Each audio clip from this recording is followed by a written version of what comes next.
Hello and welcome to another episode of the Chaotic Minds. I am your host, Devontae Ewing, aka DJ Thunderbase, and I am joined today with my co-hosts.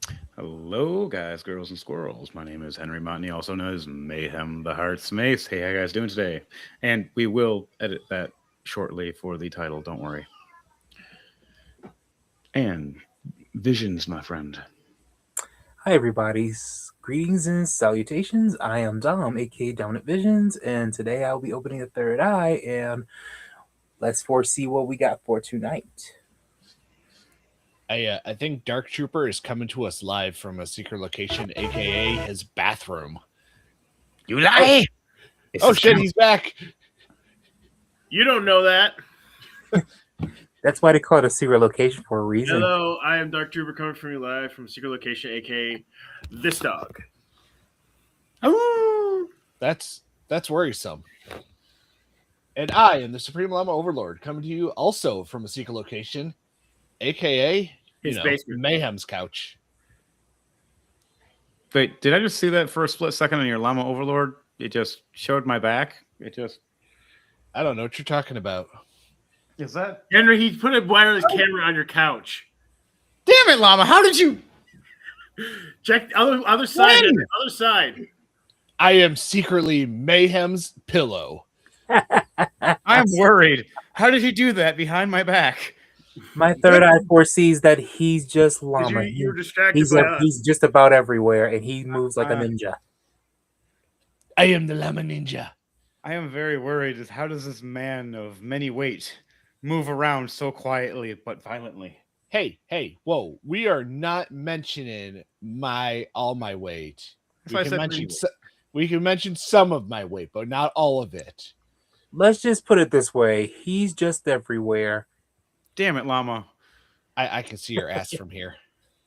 I'm There we triggered. Oh my god! Oh, yeah. I don't even know how he did this. My third eye cannot unsee that now. Thanks. Thunderbase. Back to you. Damn it, Llama. Oh my goodness. How did you do that? Oh, what's the next camera going to be? Oh, there's no Already time. being a shower. Okay. As we were doing that, I was updating our title. And what You is don't the need title no for today? stinking title. California turns red. Oh no. It's been a long time since that's been red. You would have thought it'd been from the nuclear But, radiation like- washing up on shores. Like Wait, California's every red? I week thought it we was are going- golden. going to get started with All right. if it'll work. Internet. Internet's not interneting.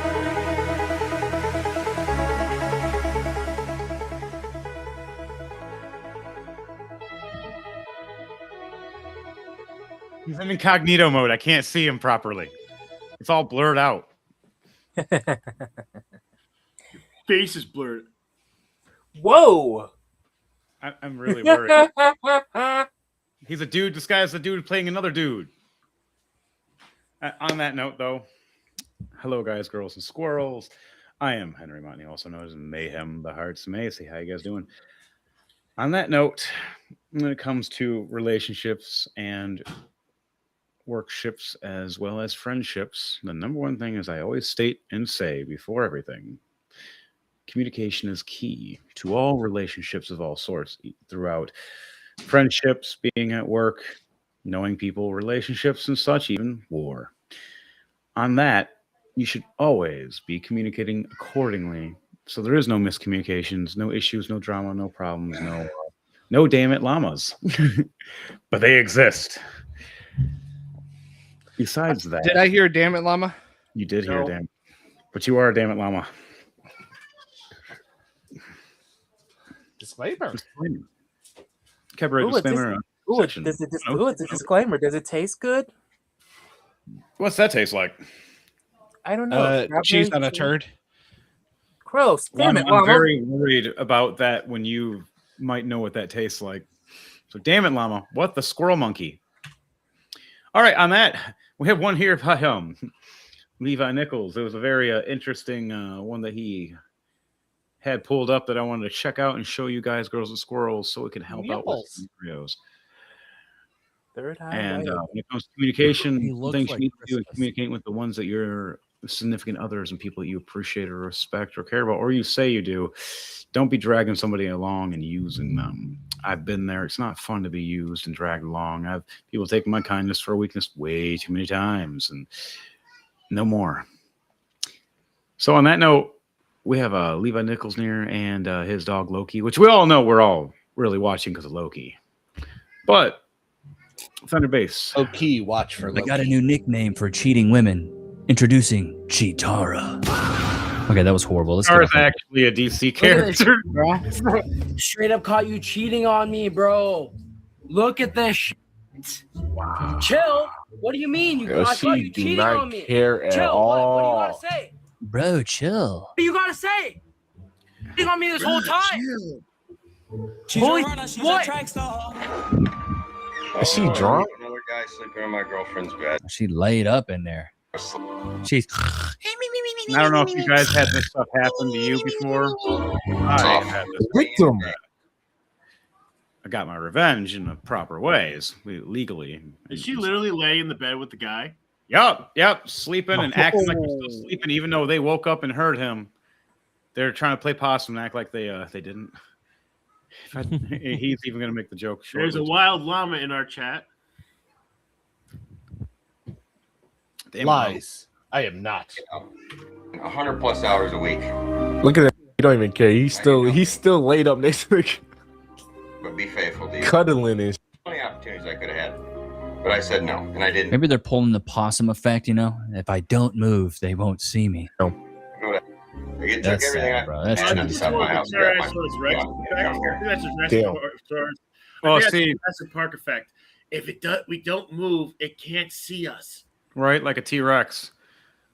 I mean, what I did was took a whole bucket of ice cold water and over both of them. The guy got up, got mad, swung at me. I laid him out. I think I broke his front teeth because I kept hitting him. And then that was his fault though, because he assaulted me in my own house and learned his lesson. Because for me, that's breaking and entering. I have no idea when the hell you were, and I was at work, coming home to door open, and the girl I was with another dude. They got the cold water, and it was the middle of winter. It was funny. You don't understand. I'm gonna, buddy. Did you know she had a boyfriend? No, you know what you do? Well, Even if she you got don't a have one, to mess them up. You tell them you have. Man, did she tell you that she got an STD and that she just gave you the? And then they're gonna be like, "What?" And they're gonna instantly react. They're instantly gonna get pissed, even if you don't have one. Do that purposely, and you will piss them off and freak them out, and then they'll never want to talk to that girl again either. And then now she has to go get herself checked because she may have been the one that caught something and she doesn't know it. Because you could be a good, loyal, loving man that doesn't have an STD at all. But now that she's been shagging some other dude, you might risk it. Better for you to just say it right off rip and say, she probably got this. You better watch out, dude. And I bet they'll be waking up not playing possum anymore. Let's check this one that's real messed up. This one's real messed up. Are you serious? What's wrong with you? Nothing. I just was. Nah, who's this? Don't know who I am. I'm a friend, you know what I'm saying? Following her. That's the worst. This is my girl, though. I can ask who is this. This is my girl. You're a liar! She came to me because, again, she wanted a mini coupe. And he broke behind a guy who, Lamborghini. Who are you, though? I'm a friend. She could be All talking right, you about have no say right now. This is Bro, put a one in the chat if you agree. Men and women can't just be friends. You're not just a It's friend. He's rare, trying to be and in the cheek beating. most of them have the attention in the back of their head for that. Like Oh my god. you gotta be mindful of that stuff. I've had so many guys try with girls I've been with. It was like a test. The same thing with for pro wrestling, man. When you're a wrestler, you bring your girl, you better know she's loyal before you bring her around a bunch of other built, sweaty men that all have testosterone running through them like crazy. Look, I don't know what you're talking about. Like, Dom and I have been friends for like the longest time. Just friends, nothing more. Sure, if you Sure call, you are. for almost 4 to 5 years. Mom, are you a girl? Because I don't recall that. No, I may have a girl's name, or unisex name, but I was talking about Llama being the girl and you being the man. But hey, we'll do it that way. No, we like to take Approach, turns. gentlemen. no thanks. I'm gonna cry now. My eye hurts. Season of her Damn it, panties. Llama. My girlfriend. I know, Llama, you hurt my third eye. It hurts. Who not doing the job? How do he know me? Who is You don't this? take the trash out. You crying? When she asks you to cook, you don't cook. I don't take the trash out. Oh, so Well, you so mean when must be he's telling me working, business. paying all the Business, bills, tell me catching her what's up. cheating? If you hand your business playboy, you no conversation. I'm confiding in him as a friend. It seems like y'all got something going on. You're confiding his balls in your mouth. Is what you're doing. There's no, there's no Levi, confiding. If you hiding something from me right now, let me know now. Let me know. I'm a man. You can tell me. What's going on? You would know, playboy. Yo, who is you You talking know to, this. though, bro? If he, I don't know if you, he's bro. calling him Playboy and everything, it's gonna end this way. My girl. He's I'm my always girl. I live with her. I know Oh, her that could be favorite What's so food. wrong? I know her favorite food. Lobster. Oh, Okay. Oh. You know where you've been taking her because you're a simp. oh, She's an okay. Aries. Oh, Yeah. oh. Yeah. I know a lot, bro. Yeah. So listen, that explain to me means right that- now what's going on. Explain to me right now what's going on. Coworker talk, so he know your sign, he know you like lobster, he know you like blue, he know your That's favorite normal car, stuff he know that I don't comes take the up. trash out. Oh my gosh, so you must be, Damn, you're a you must like him. coworker. And this what you be doing when you saying you at work. You at work with this man. Are you Yeah, what we- serious? Now she's at work. She putting in that work, brother. You making money together, little so I mean, Y'all making money together. Are you Are you serious? like? Why do he were have you all the trying to information that embarrass me today? I'm not embarrassing It you? was a day I was late for work, and he asked me why. Oh my Because you gosh. didn't take the trash out. It's nothing wrong Oh, with that. so that's his business. Okay. So that's his business. Okay. No. Yo, listen, man Are to you man. telling me because you're short, you that have to- you cheated on your boyfriend because he didn't take the trash out one day? That Yeah, is that's messed up. that is the dumbest and lamest excuse for cheating on somebody I have ever heard of. Because she's trying to dodge every question and dodging everything and just don't want to admit it. That's And what happens when you're using caught, you when you're instead. caught in the act and you try to play it off as the victim of some things or try to make up something just to steer off course. Yeah, victim I've blaming. been cheated No, on. it is- by even pettier. Literally, It girl is fully cheated on me acceptable. the girl cheated on me just because I was, in her opinion, quote unquote, too nice. Look, How- I cheated on Mayhem once just because he said hi to me. Damn it, Llama. Wait, what? I thought that was a You mutual telling agreement me- of just a coffee. Are you telling me, Llama, that you have other friends besides Heart Maze? I will not confirm nor deny any of the allegations being presented during this podcast. Damn it, Llama. I love you anyways. Doesn't matter. But yeah, I think you said "damn you, llama." Does that still count? No. damn it, Damn it, Llama. Mayhem. And by the way, That one Dom, counts. it was Yeah. you who let the llama out. Who let the llama out? You. Dom, You. Dom. You. Oh, sure. Blame the guy with the third eye. Llama learned the third eye from Dom, and Dom opened the floodgate. Now there's llamas everywhere. I don't know what's going on anymore. Look, when he said "open the Nice third eye," I man's thought he zombie meant piss apocalypse. all over the floor. Damn it, Llama. What the squirrel monkey? All right. I know my third eye cries sometimes. Yeah, besides that, when it comes Most to people call that jizz. Oh my god, I'm gonna cry. It's called a third eye waterfall. It's salty. Like the It is ocean. salty. Like the ocean. Oh god. Yeah, so anywho, relationships, communicate, don't cheat, don't do shady things. Make sure you know what you and your significant other are gonna do. If you're gonna try to pull a fast one, it's not gonna end well. Always play your pros and cons, weigh your balances, and know that the outcome may not end well. So don't try to play it out, trick or use your significant other if it's a guy or a girl and girl or guy, whatever you want to do. I mean, if you are dating a squirrel, go for it. Some people are nuts. I know. I got some scars for the rest of my life. We all have scars somewhere. Oh yeah, but yours aren't on your Physically. crotch. Okay, I did not want to know that. That was TMI. Oh no, that's what happens when you date crazy and you think you can fix them. I can fix her. No, you Stab. can't. Oh. Yeah, no. Every time I hear that, I just say it bluntly. No, you can't. No, and I was one of those guys when I was younger and thought that I could fix her. No, you can't. To several different girls, and every one of those was like, no. Oh God, no! Why am I bleeding? Because you try to bring it to yourself and over. you can fix her. Well, no, you can't. By each one of these girls. Oh my God.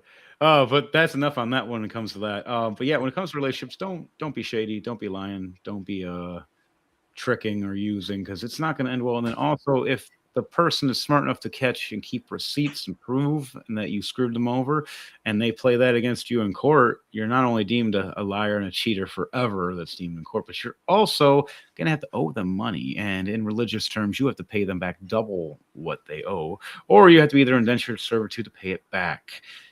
These people are too damn lazy to even know what that means. So, Thunderbase, back to you.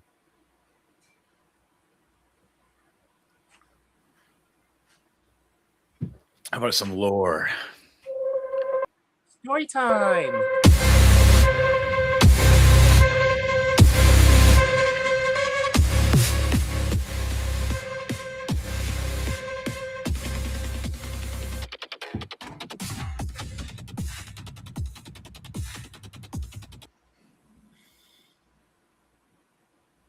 The very, very month of May. I actually do not have one for today. Okay, I do. I think Trooper's back. Welcome. Well, since we weren't here last week, I thought we would talk about the history of this very, very month of May. And in fact, it's actually quite a fascinating thing. In fact, the ancient origins of the month of May comes back from ancient Rome. For the goddess Maia, M-A-I-A, associated with growth, fertility, and ancient Romans would made offerings to Maia to ensure agricultural prosperity. Let's see. It's also Latin for elders. May's full moon is associated with astronomical events such as the flower moons. May's full moon is traditionally called the flower moon, symbolizing the bloom of spring and the attention of the blah blah blah blah blah. I'm not gonna try it. Lots of American tribes also have their own lunar names, such as the frog moon, Cree, the moon of the shedding pony, El Gorgo, Oglala, the moon when the horse gets fat. That's damn it, llama. Agriculture and abundance of the work of and workers' rights. Historically, May was also a bursting time for shepherds and with sheep shearing season, is in full swing and practicing for centuries. Mm-hmm. In many agricultural since about 35 BC. And for those of you who don't know, BC means before Christ. Wait, it's not talking about the pizza place down the street? Damn it, llama! But no, even though it's a good place, I haven't been there in a long time. In fact, it's actually Sheep Shearing's festival is mentioned several times in the Bible from ancient Hebrew tradition. And that continues today. Farmers are in the field hands. They're also busy plowing and planting for May. As they say, April showers, spring May flowers. So we got to plant those plants to get them flowers. Let's see. Worker. Let's see what else is there. How about some May military history? Military campaigns often launch in May as it improve weather made logistics easier. However, challenges include fires and floods. Have also come with the month of flickering spring conditions. In May 1809, Napoleon suffered his first major Napoleonic Wars defeat in the Battle of Astra Elsin, Essilling.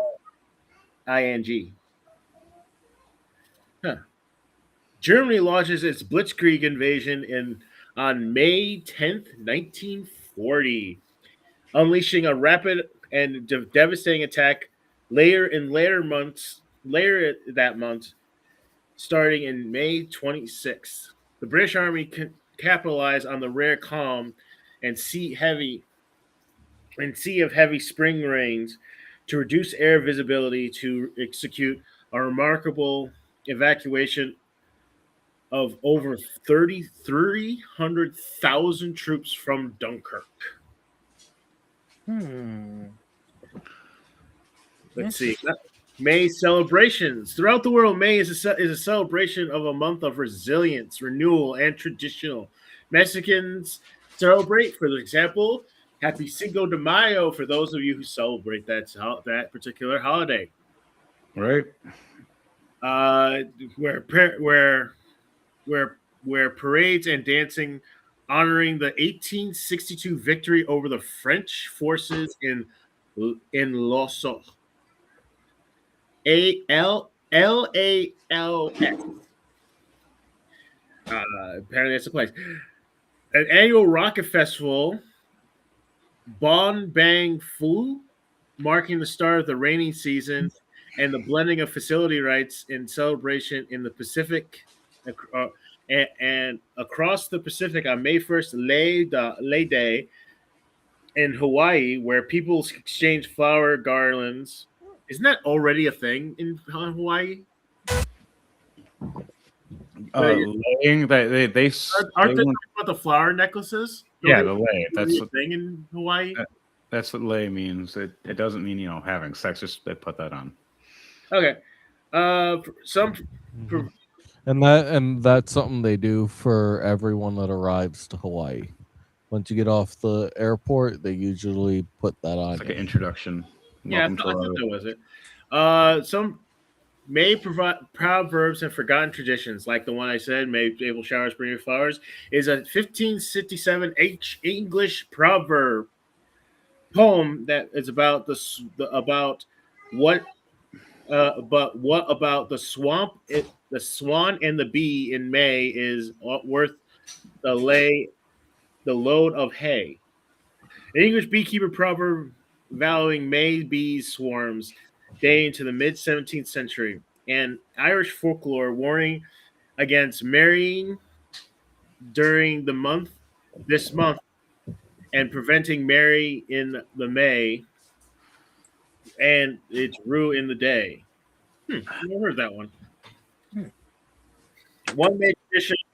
There goes any plans for anyone with a May birthday wanting to get married on their birthday. Oh. One May tradition is rarely continued today is May Basket Day. During the 19th and 20th century, May 1st was the day you hang a basket full of flowers and treat on the doors of your friend of a romantic interest. In 1927, two girls brought May baskets for the First Lady of Grace Coolidge. At the White House, she was gifted flowers in return. Oh, sweet. Yeah, nowadays May 1st is considered May Day. It's a very sweet tradition. I wonder Hey, ma'am, if you smell anything burning, don't worry. I already put the fire out. Damn it, Llama! What'd you do? More reasons to say Mayday, Mayday now. It's actually a very sweet tradition. My old tag partner. I wonder why that's discontinued. That sounds like a sweet tradition. You can blame people that are trying to control society, like sadly the wokies that want to do stupid things. They're trying to destroy all of our celebrations. It's annoying. Just to inject what other celebration that's not even worth celebrating. They want to What's a inject celebration. We don't want that. Mm-hmm. I'd rather be happy than prideful. All right. On the next one, Thunderbase.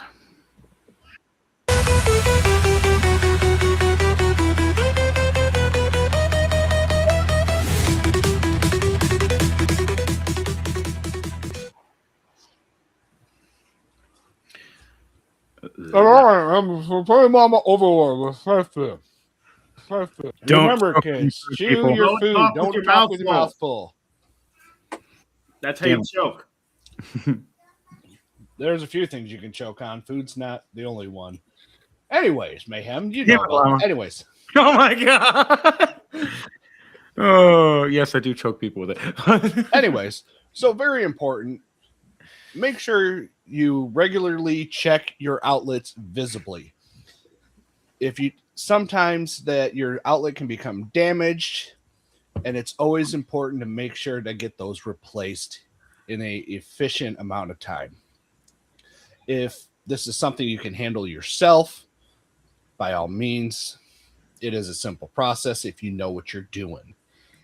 If you don't know what you're doing, find somebody who does, hire a professional, etc., so forth. Disclaimer, mumbo Or you jumbo, live in an verbal apartment complex. that I'm doing. Contact your maintenance person.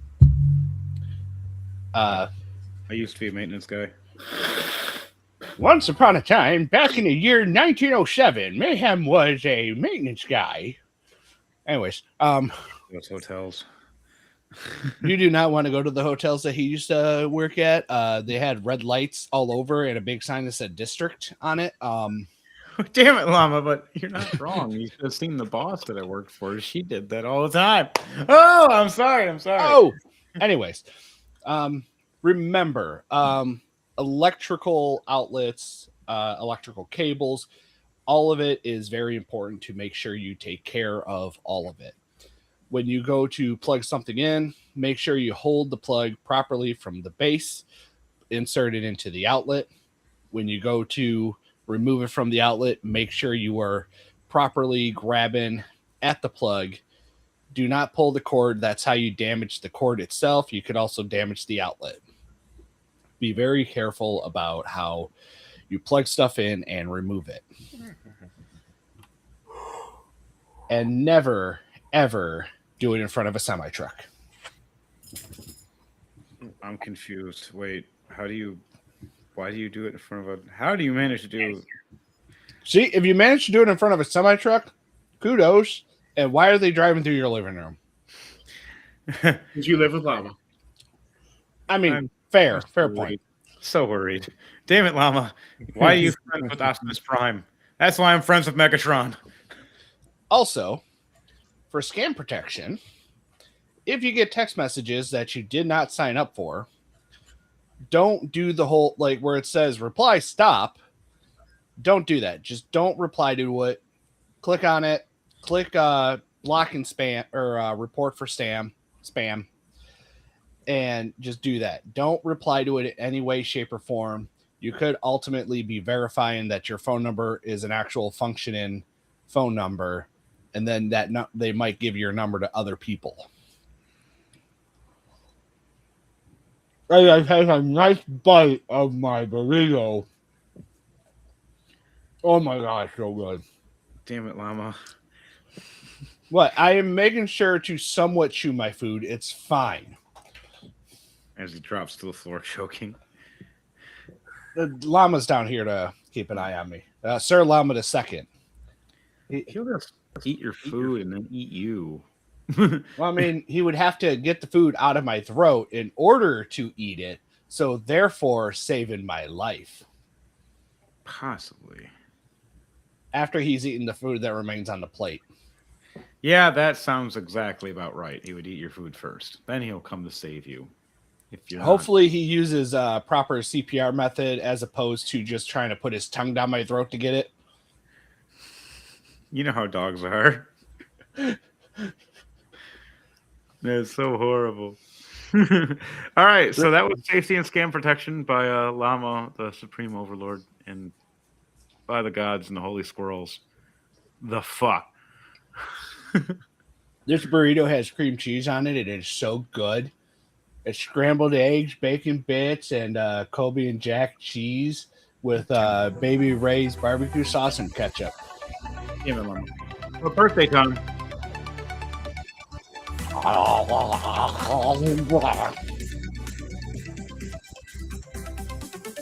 Damn it, Llama. Oh, brother.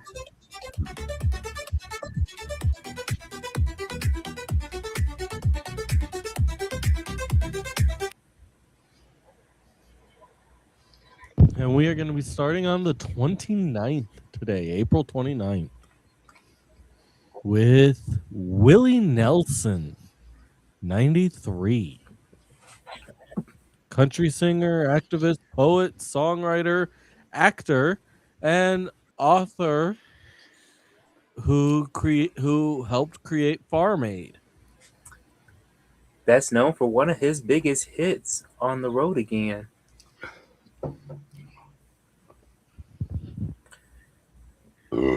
Wow, Willie Nelson, man. That's excuse you. I mean, Sir. What excuse do you need? You totally just Okay. Here's one. Michelle Pfeiffer, movie actress, 68.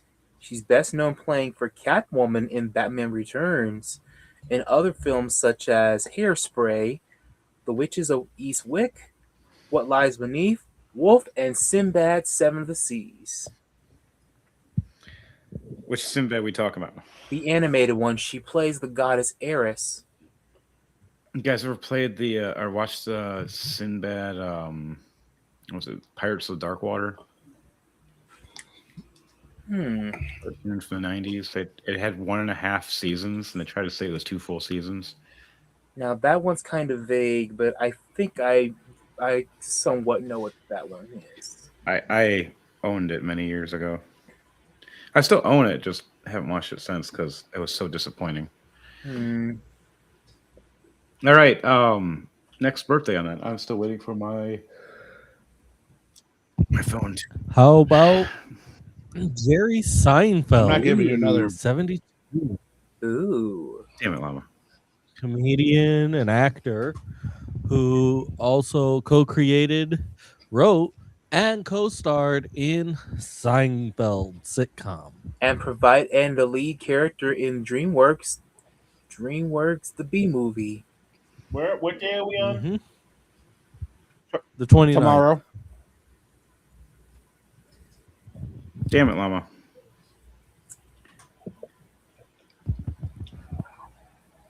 Okay. I got one here. Alex Vincent, 45, movie actor. He's best known for one role and one familiar character everybody knows. He's known for playing 6-year-old Andy Barkley from 1988 all the way to present day in the Child's Play franchise. Anything to do with Chucky. Yeah, he was a big character for that. It was kind of scary. And the last time he played in a Chucky project was in the series as Andy, who's reprised his role again. And that he's only known for that one role and that one role only. Didn't he play any other things? Or is he only played as Chucky? He was Andy Barkley, the kid who owned Chucky. Oh, yeah. Did that kid ever play anything besides that? And now in other projects he's done, like outside of Chucky, he has not done a lot of acting as much. He did gain interest in music, though, before he did start doing anything. But he still stayed at the thing as the... Okay, how about this? Leslie Jordan died in 2022. Best known for his role as Beverly on Will and Grace, as well as the star of The Cool Kids. How about Kate Milgrove, best known for her role as Captain Catherine Janeway and Captain Catherine in the Star Trek series Star Trek Voyager. Weird. It was, I believe, he did a Fox series called The Cool Kids as his final project with Vicki Lawrence. Okay. I remember her, mostly for as Janeway. That's mostly what I remember her as. She's been in other things. Like recently, she did. She was in the show Orange Is the New Black as Red, but she was also in a couple episodes of Warehouse 13, and a few other things like minor roles. Who are we talking about? I think the best thing about it was she was in a documentary series with the other captains of Star Trek. This was before all the other stuff. This is when Enterprise just came out. They William Shatner did an entire series where, funnily enough, all of the captains to that time were all classically trained. Oh, that was like really good stuff. It was the classically trained skills. It showed a lot of intelligence and skill and playing off something and being able to cover if something failed. The nice thing about friends that I've known is they taught me a lot of that, and I did a little theater as well when I was in high school. Help build the stage. How about part of this? it. All right, how about this? Emperor Hirohito from 1901 to 1989. He was the emperor of Japan during World War II. Did he ever have a new groove? Oh, Damn it, Llama, but maybe. He's the one that basically had China on their heels. wow. Did you? The one that America had to beg to step down and just be a public figure. Jeez.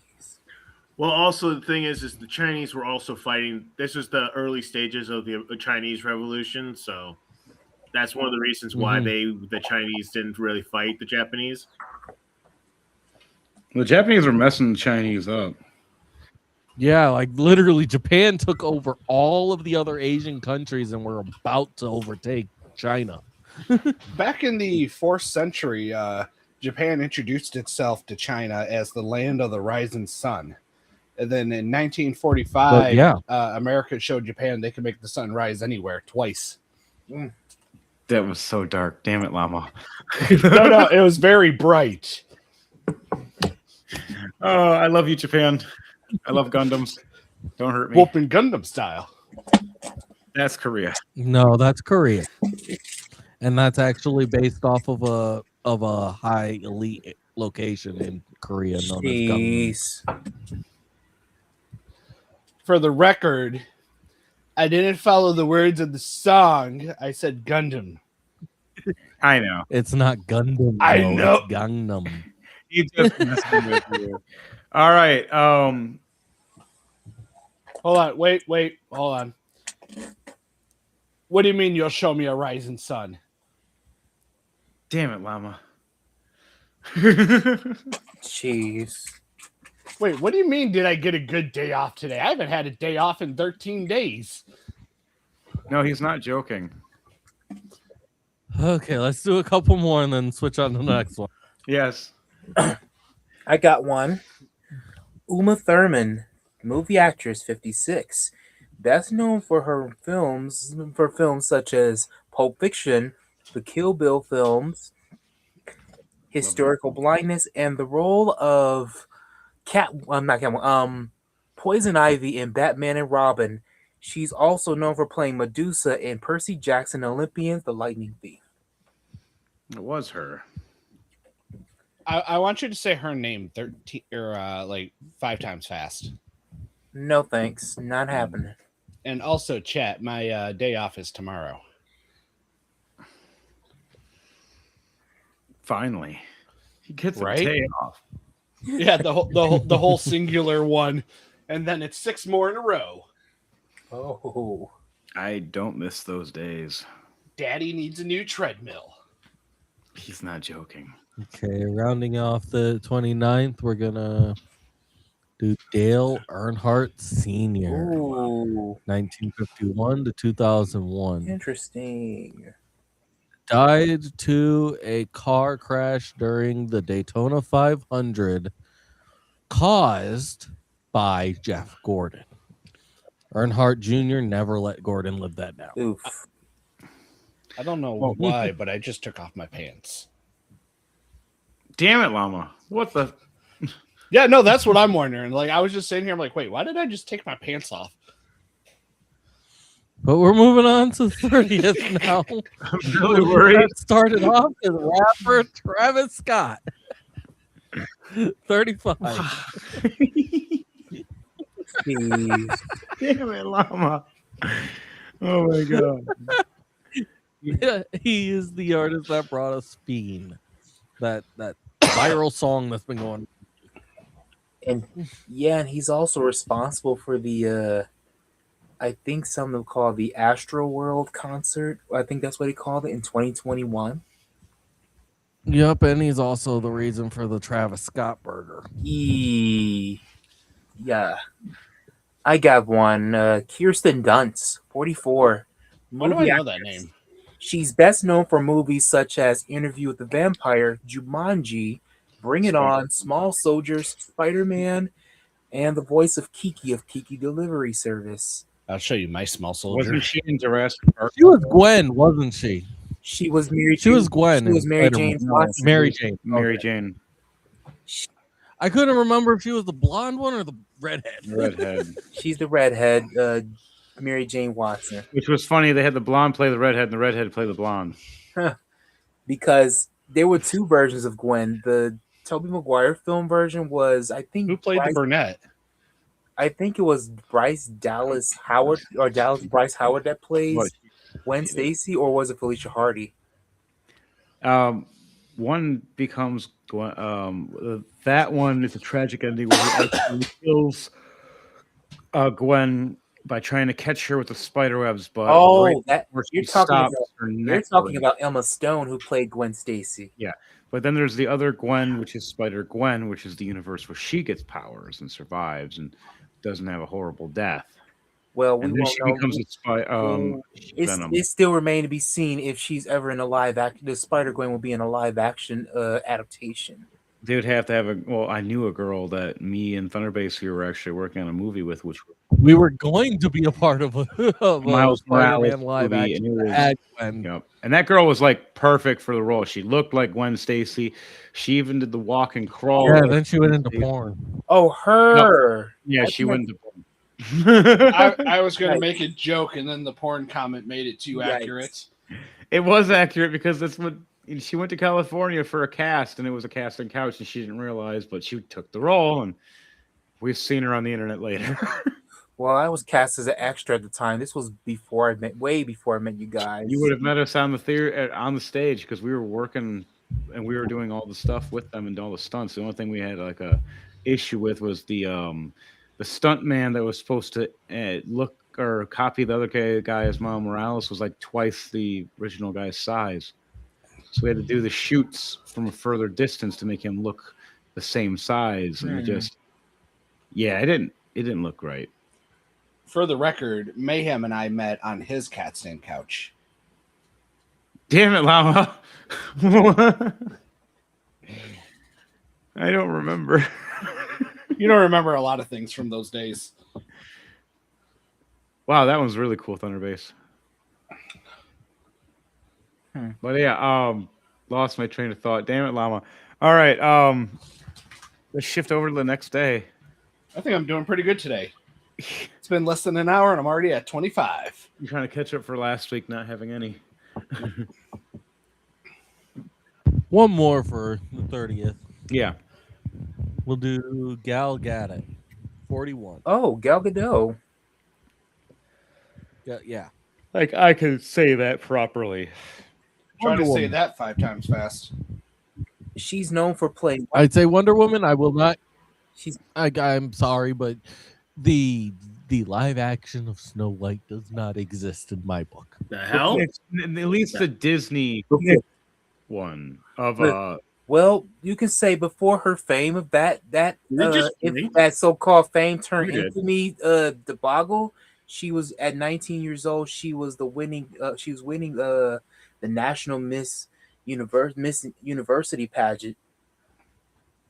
Yeah, I liked her in Wonder And, Woman 1, but and not she 2. was known for playing Gazelle Yashar in Fast and the Furious franchise. I liked her in that. Being teamed up with Rachel Zegler kind of ruined her career. That girl ruined like a lot of people's careers. Even before the Rachel Zegler controversy happened, they didn't like Gal Gadot at all. Well, it's because she was outspoken about certain things, and then she was pushing the. And she's a monotone actress. That's the main thing. Mm-hmm. Yeah, she plays her role of her, and that's it. Like, not trying to be rude, but she can only play specific characters. Like, I don't know if I could ever see her in an actual comedy.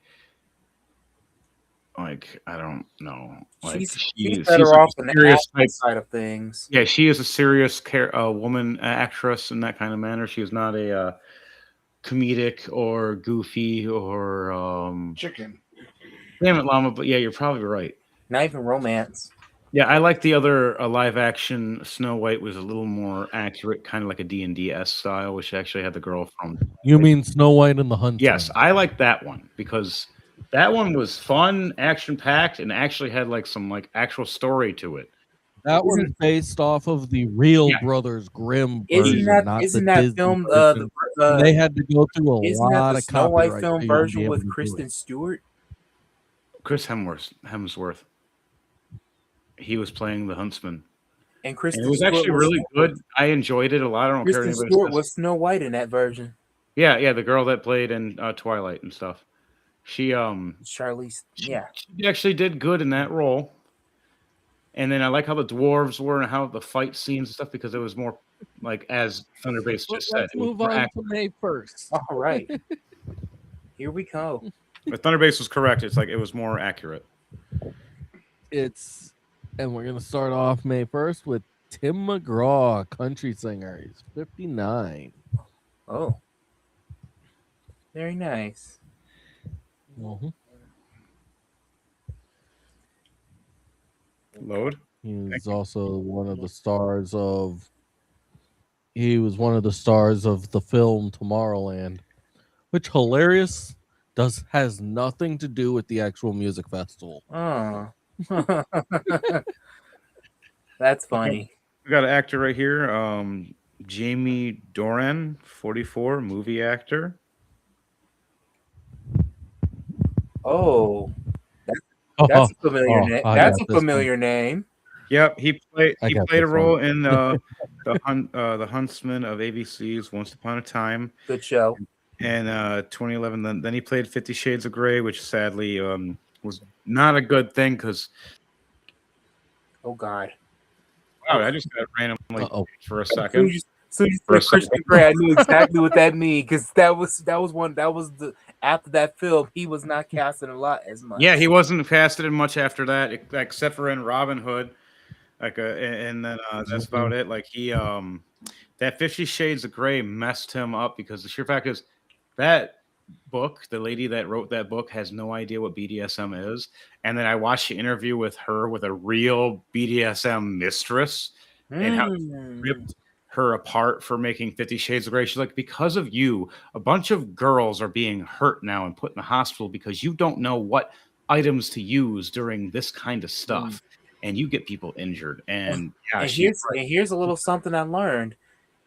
Jamie Doran also appeared in Aunt Marie Antoinette along with Kirsten Dunst, who played the titular character. Okay. How about this one? Say his name and he appears. I believe in Joe Hendry. Say my name. Say my name. 38 years old. Joe Hendry. He stole your name. Just add a D. He just stole your name to make his last name add a D. D's nuts. Oh, did I say that out loud? In your mouth. I got one right here. He is from Scotland, and he got his start in he got his start in ICW, moved from there up to NGW. From there, he went to AEW, and now has finally marched on to WWE. I kind of want to go to A&W now. Damn it, Llama! Now you're tempting me. All right, I got one right here. I actually have this guy's cologne, Tim McGraw. Isn't that what you used to keep I the said ants that out? already. I did, That was and the, that was the first one said. wow, I didn't hear that at all. But yeah, I actually have his special fragrance, and it actually repels insects. Oh wow, this is Like, pretty interesting. If you're having an ant problem, I just sprayed the McGraw, and haven't had ants since. Like, nope, whatever this is, nope. Not one bug is free in the house since. I don't think this is a good endorsement for his cologne. I mean, if it makes money in that way, he'd probably actually sell more.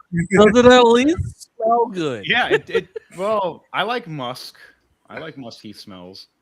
But most insects don't like musky smells. I like old school. Well, I think that was confirmed already that insects don't like it. Yeah, and it was That's great. funny. And like, you know what? I'm gonna use it for repelling bugs because it works fucking great. That's funny. All right. Sorry for some mishearing that one, but we got one right here. MMA fighter Kazmat Chimsvi. If I said that wrong, I'm sorry. He's not sorry. He'll do it again in a I heartbeat. will, and I'll fight him. 32 years old MMA fighter. You may be a little younger than me by several years, homie, but I think I got you still. And What are you, the Thomas the Train? I think I can. I know I can. I got one. Hey, I'm looking at his stuff right now. Yeah, no, I got him. I have one. Julie Benz, 54, TV actress. She's best known for 3 titles, actually. She plays Rita as Dexter's girlfriend in the series Dexter. She plays Marcy in Jawbreaker and Darla in Buffy the Vampire Slayer. But fun fact, she auditioned for Buffy but was beaten by Sarah Michelle Gellar for the role. And enjoyed her in Jawbreaker. Isn't Dexter the one who had a laboratory? Okay, one more. No, not one more before. No, the series Dexter was for Showtime.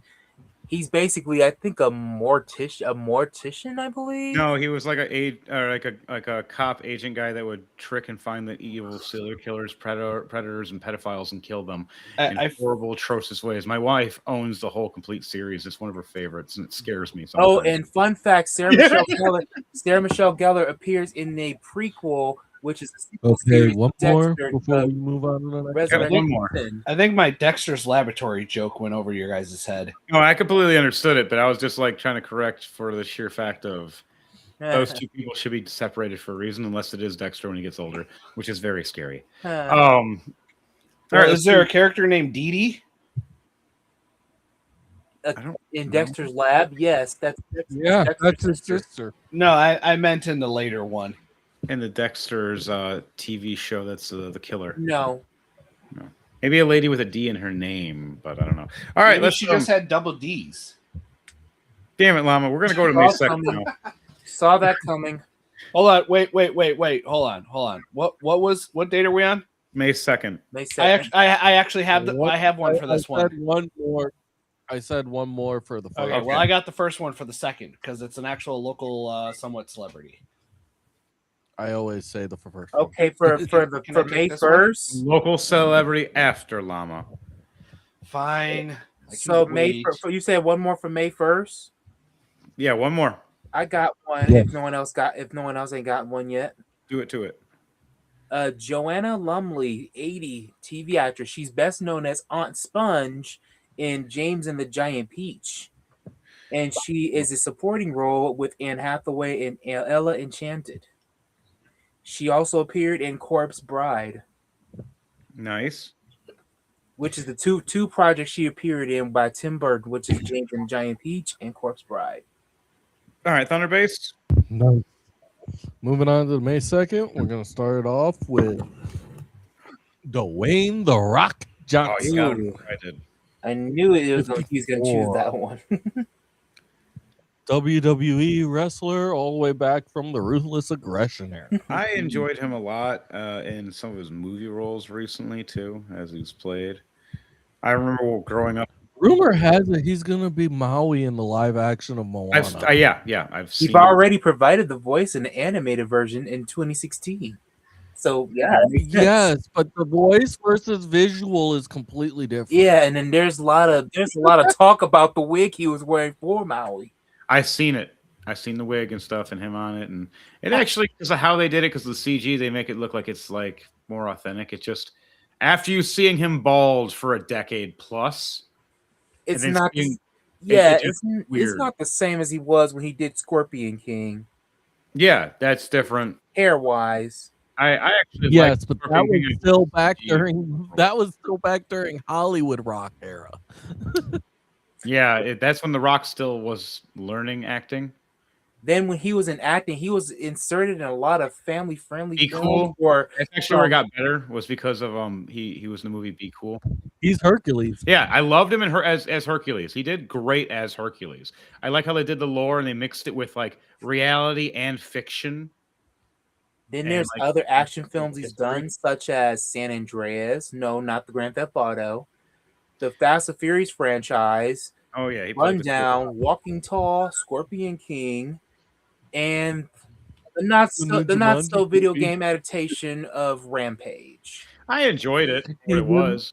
He's in the new Jumanji movies. Right. with- He was with good at Jack those. Black He and also- Kevin Hart. And he also did an action film with Nev Campbell called Skyscraper. And he was in The Other Guys.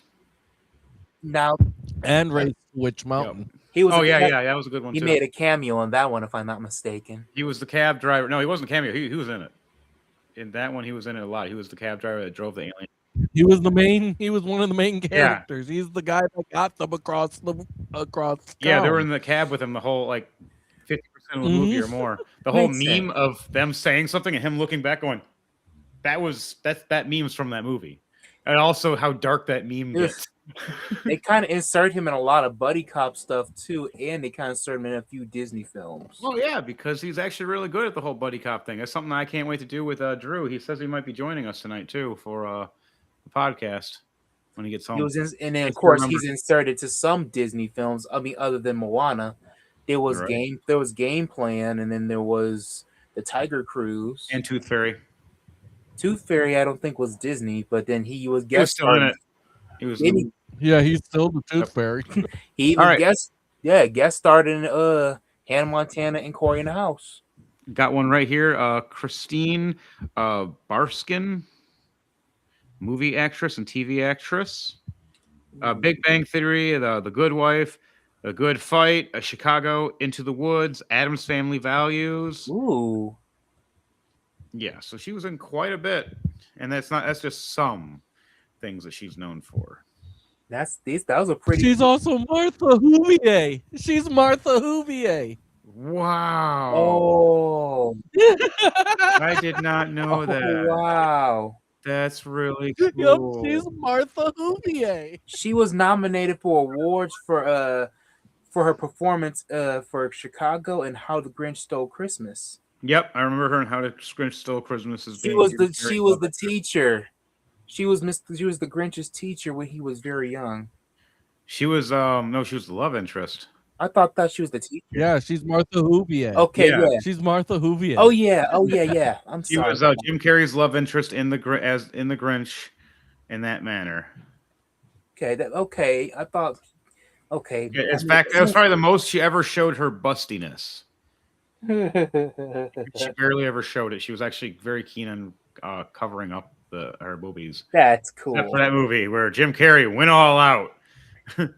I have Every time I one show off here. my How bustiness, about Mayhem this? gets shy. We got Yeah, one here. I'm Leslie Gore, How about 1946. She passed away 2015. Got Trooper after this one. She's Hey. known for the song "It's My Party," It's my party and okay, For- copyright. For the record, which I was was supposed to go produced by, after which was Devontae. produced by the late Oh, Quincy Yeah, Jones. you're right. We kind of just skipped over a bunch of people. All right, Llama, and then Trooper. I We so rarely participate in this Right, segment. Me And and you guys are Dom just- got all excited. You're just like, fuck this guy and his local celebrity that we went to high school with. Like, yeah, no, just fuck the Supreme Llama Overlord. I did Anyways. once. You I'd like rather it? not. So All right, excitement was wrapped in there. All right, May- Llama. Who May is this for? 2nd, 1985, Steve the Amazing was born. He is a local magician who does plenty of shows. He was actually on, if you watch America's Got Talent, you'll actually see him on one of their episodes where he's performing tricks in the back and whatnot and all that fun jazz. He's also a local business owner of a trivia thingamabob and whatnot. And yeah, he does like a whole lot of fun things, does a lot of traveling, professionally entertains. He entertains you. Well, I mean, he's been entertaining me since I was born, at least. He's also my brother. Told you we got a lot of famous people in the group. He's not officially in the group. He just exists be in the around the group. He'll be in the group soon. No, he's the one that would make us disappear. One of us. He'd be like, abracadabra, pick a card. Oh, there went Mayhem. He went poof. How is he on the skyscraper? Who knows? I'm like, why am I here? What is going on? How did I get in San Francisco? Where's Sonic? Why am I upside down? Why is there a cheesecake on my head? I'm okay with this part. Give me cheesecake. I will forget at least I'm hanging really high for a short period of time. Well, I took off both pairs of pants. Do you still want me to bring up cheesecake? No, we took both off. That's danger zone. Well, yeah, I took off the top pants. I took off the middle pants, but I'm still wearing underpants, so it's okay. You lie. You lie. I mean, I can take off the underpants too if you want. No, because I don't want to reek that smell. All right, on that one, Trooper. How about Pete Mantizingo?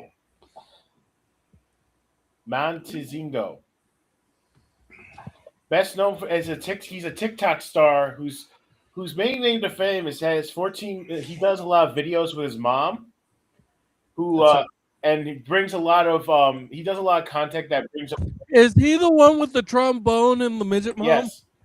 Oh, I know who you're talking about.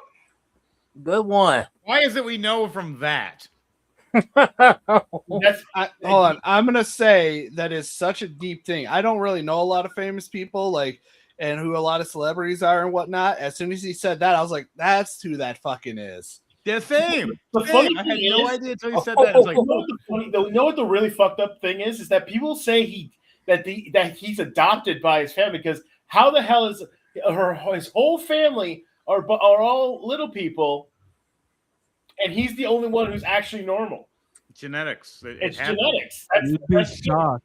The thing is, Yeah, you'd be shocked. I actually know a lot of midget families that are that situation. but the really Only weird four thing is, tall men in my family, all the I've rest seen of a them- lot of their porn. exactly like his mom. And it's like people are saying, "Oh, you must be adopted or something." It's like, no, look at him. He looks just like his mom. He's got the Just same stretched nose out. and everything.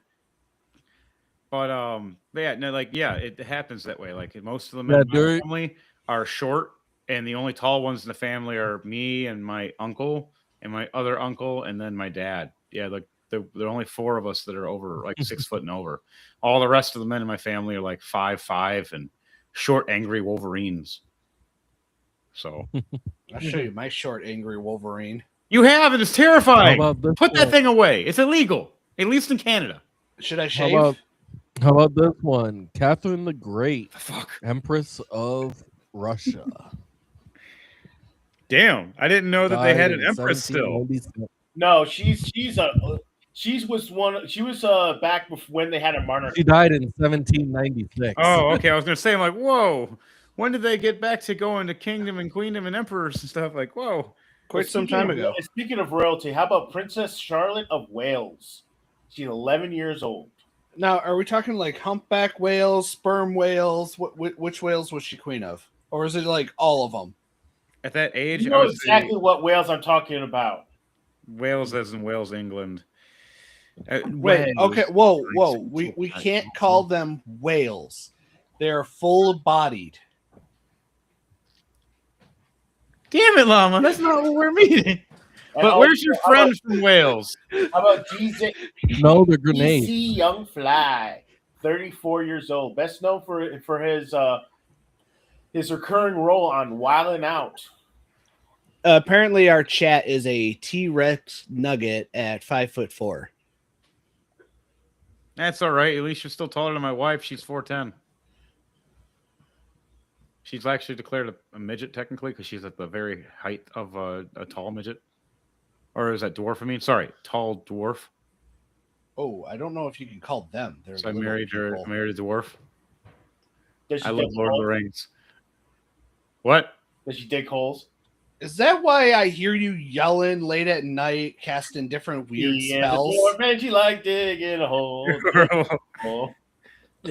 but I love it. I don't care. I love short people. I'm warning you now, Henry. If I see your wife digging holes, I'm humming that song. That's fine. But if she's digging the hole and then she puts a sign out that says Dark Trooper, you know what's happening next. For the record, the other day I started digging a hole and then I just kept digging it deeper and deeper and deeper, and they just wouldn't stop yelling at me. Who? He was doing it in a cemetery. The city was very upset that I was trying to build a reverse wizard tower because they denied my permit to build one upright. Oh, I thought you were meaning the groundhogs were very angry at you. Oh my God, where did we go and get lost in traffic? Doing it in a cemetery. We went to it.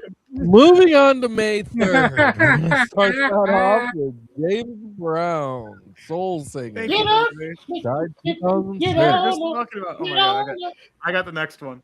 Best known for his song "I Got You, I Feel Good" and "Living in America." Nice. All right, I got one right here. One we were just talking about ragging on earlier for being the worst Snow White ever. Just because you look kind of like her doesn't mean you were her, honey. You had to have you're like 5 shades lighter. Rachel Zegler, 25, stage actress. And she ruined her whole career by virtue signaling, complaining, whining, and talking crap to the fans. You don't piss off the fans.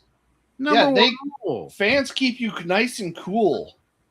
Damn it, Llama. But you're not wrong. It went so bad, like literally, if it went so bad, Disney wanted a refund from her. Yep. And then on top of that, the director's grandson, who happens to be a stage actor, had called her out saying you ruined his grandfather's favorite film. Yep. Yeah, she was in the West Side Story, and then beforehand she was in the Hunger Games. Plenty of stage shows under her belt too. Yep. That's the worst part. She's actually got a lot of stage performance under her belt. Ben Platt, you heard of that name? I can't remember the last time I wore a belt. He was the one who played in that what's it called, Evan Hansen stage play. Yes, Dear Evan Hansen. Then he tries to play the live adaptation, and it was ruined because he was too old for the role, but the singing was different. Mm-hmm. I was like, he shouldn't call the pot to call the kettle black because. To be honest, I actually like the live action of it. I actually like the live awkward to me. And he didn't ruin his. He did not ruin his career. He still does Broadway productions. He did not ruin his career. His main thing is Broadway. It's just that the live action. He just did the live action movie because it was the role that he played all throughout the production on Broadway. So everyone got used to seeing him as Evan Hansen. So he just reprised it for the live action production. Unless Netflix had some explaining to do. But anyways, I haven't found. Rachel Zegler played other things before she did Snow White. Kind of ruined her career. It was the West Side Story, which that kind of kickstart her things. But then when she did Snow White, it abysmally went bad. Where she did a lot of things where she was not supposed to during the production times before the film was released. You alienated the fans on purpose.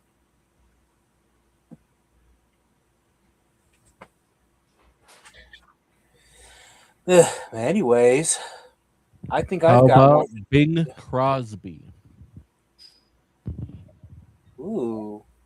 Died 1977. Best known for his Christmas track, White Christmas. Ah, yeah. That's a name. What? Did you just say that's a name? That's a name you haven't heard in a while. Okay, that makes a little more sense. You just Because Bing Crosby was known for that song for a while, and usually you don't hear you hear the song title, but you don't hear the name behind the song. Bing Crosby. Mm-hmm. I was just repeating it because Trooper asked who. So No, I thought that was me that said who. Oh. I didn't pay attention to who said it. I just know someone said it. Oh man, Trooper, if I were you, I'd be insulted. He just thought I was you. Oh. There's an owl in the chat. Woo! Woo! I got eyes for like one, but it ain't me. Okay. How about this? Frankie Valli, 92 years old. Best known for being the lead man for the 4 Seasons. Brought us Big Girls Don't Cry, Sherry, and so many others. Dude still, to this day, can sing like that, and still to this day performs out live. I remember Packing places. He even guest starred into The Sopranos. Now I remember that clear as crystal. Or crystal clear. Well, I mean, it's fitting. Dude's Too many literally Italian. He's full-blood Italian. I have one. Jeffrey Garcia, 1975 to 2005. He passed away at 50 years old. He's best known for before his voice acting, he was known for comedy. For voice acting, you best know him for as Sheen Estevez in Adventures of Jimmy Neutron and a spin-off series Planet Sheen. He played in other various Nickelodeon shows such as Chalk Zone, Clone High, and Barnyard. Nice. Well, also no, Clone High was not a Nickelodeon series, so that's a technical minor error. Oh, he died last year. Wow. Yeah. Wait, really? December 10th, 2025. He also he's also voiced the character named Tippa in the 2011 animated movie Rio. Wow. Was not expecting that. Yeah, it's sad. Yeah, it was just it was kind of hit everybody because How old was he? It was like 3 in a row, and Nickelodeon actors had passed after he passed. 2 more He passed after. was only 50 when he died. Yeah, he died at the age of 50. Wow. He left behind a wife and two children. That's the one I'm more worried about right now is Dolly Parton. Dolly Parton. Oh man, yeah. Especially since she just recently made a post out on social media about how she's been taking medicine to help get better, but she's been sick lately. Oh man, Ted Turner happened today. On that note, I'm gonna pass out on you guys and go to sleep. Damn it, Llama. I don't know if I should count that one, but I'm gonna. But you don't work tomorrow. Why are you leaving already? I have a very important interview tomorrow.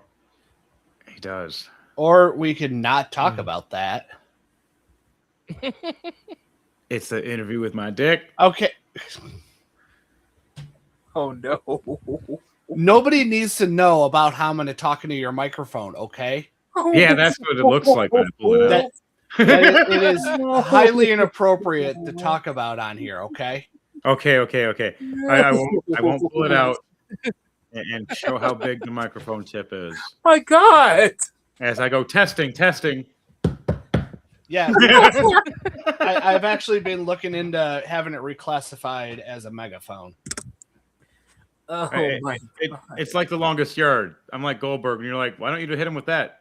I want to hurt him, not kill him. All right, Llama, we'll see you later. Have a good one.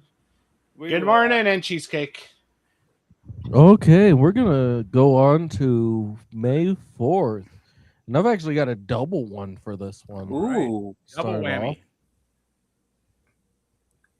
Catherine and Jackie Jackson. Oh, Catherine was the mother of the Jackson 5. And Jackie was the second oldest member of the Jackson 5. Wow, I've been playing this game Mekarashi, and no promos, by the way, if we're not getting a promo on it. But they actually just released a Michael Jackson character in the game, and I just received him twice in a row. So I can boost him. And he has the white suit, the white hat style. He looks just like him, pale skin and everything. That's just like wait, the white suit? Yeah. That's and they just call like him, so the smooth criminal. Yeah. So the smooth they have criminal. him smooth outfit criminal then. style, and they call him Mr. Anderson. Well, wait. Is it the smooth criminal style or is it the dangerous style? Because they're both white suits. It's a little bit of both. It's like they mixed them. He looks really cool, and they call him Mr. Anderson. Of course. And the nice thing is, though, is he's Copyright a mechanic, which means he is the person that fixes the world. You know, like Michael did before they assassinated his ass and tried to lie and say he got Heal the world. And it's funny, I just learned that Michael Jackson had a guest character appearance in Ready to Rumble Boxing Round 2. But it I want to wasn't see the movie. his voice was deep though. It wasn't really the Michael Jackson voice either. He was also in Celebrity Deathmatch. That's what they need to bring back. Trooper, you're 100% right. We need to bring back Celebrity Deathmatch. Yes.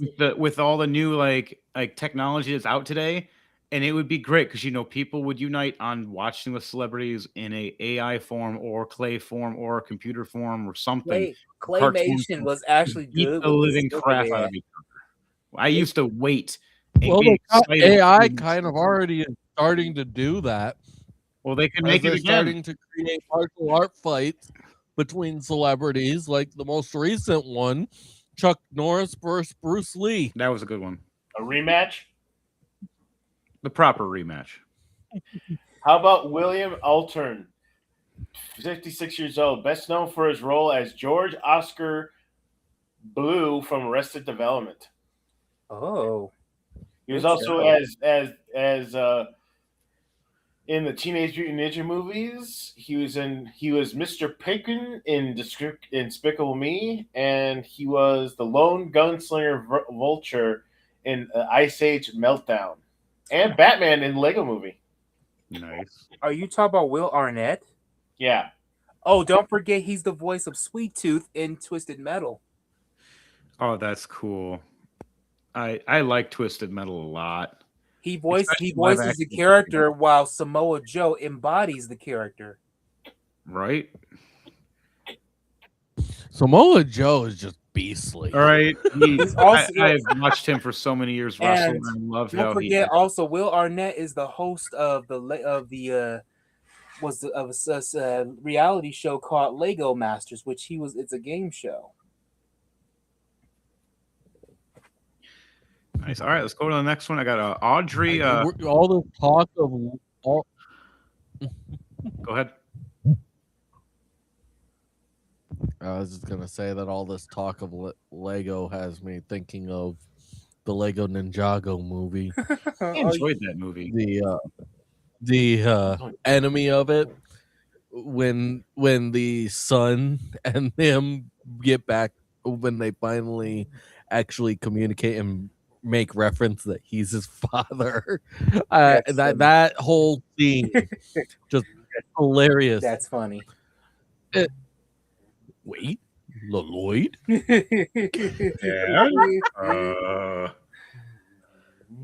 All right, I got one right here. Audrey Hepburn. Hepburn. I said it wrong. Thank you. 1929 to 1993 movie actress, and also did TVs as well. Breakfast at Tiffany's, Roman Holiday, and a few other things as well. Pretty good one. All I right. got one. What were you gonna say, Thunderbase? What were you gonna say?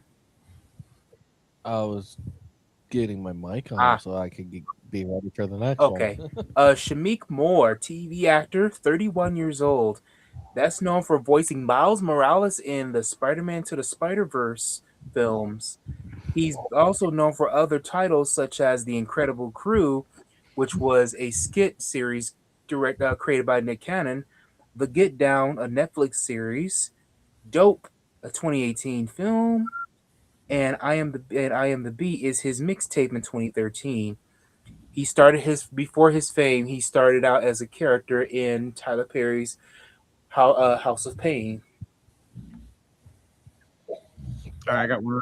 Okay. Will How about 56. Mike?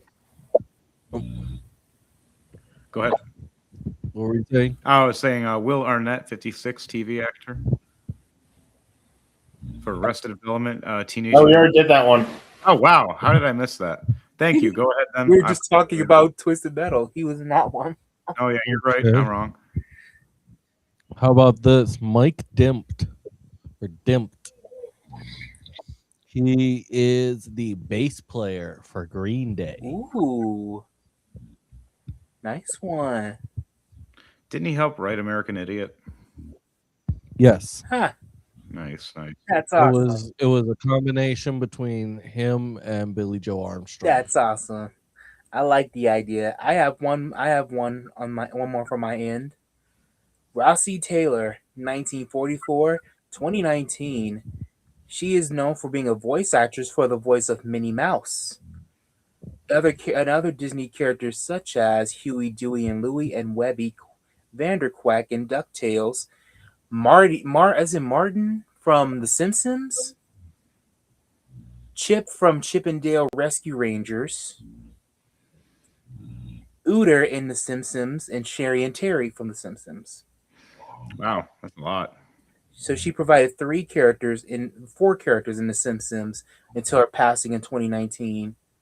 Her husband, Wayne Allwine, was the voice of Mickey Mouse, who passed in 2010, I believe. I could be wrong. Oh, 2009. I'm sorry. It was 2009.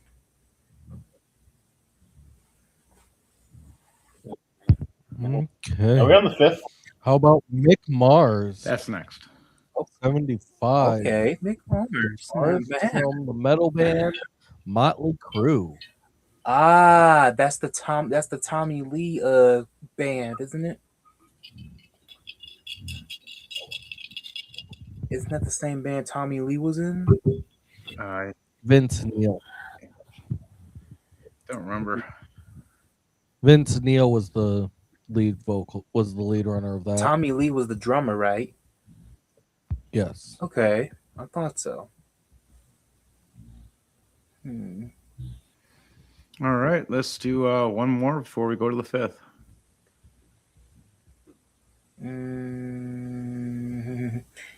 I think I have one more if no one else doesn't.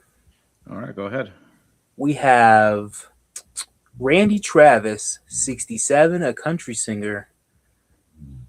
He's known for one of his 50 charted singles, 3 Wooden Crosses. He's also made a film appearance in The Rainmaker with Matt Damon. Nice. Okay, moving on to the next one. All right, to the 5th. Onward to the 5th. And we're going to start it off with Superman himself, Henry Cavill, 43 years old. I'm a big fan of him, but I'm also a Henry. We're both big buff guys. Yes, he was in The Immortals. He's Yep. also Right, that movie. I forgot. Before fame, he was also made appearance in the Stardust film. Have you ever seen Stardust? I read the books. He's also a big like Warhammer fan, like super big Warhammer fan. That is actually his current project. Is that he's working on that. He's also appeared alongside with Tom Cruise in Mission Impossible Fallout. He was the main antagonist. Yep, he was the villain. He played And a that's why badass the one, Superman role got messed up at one point because they had to CG his mustache and it just looked atrocious.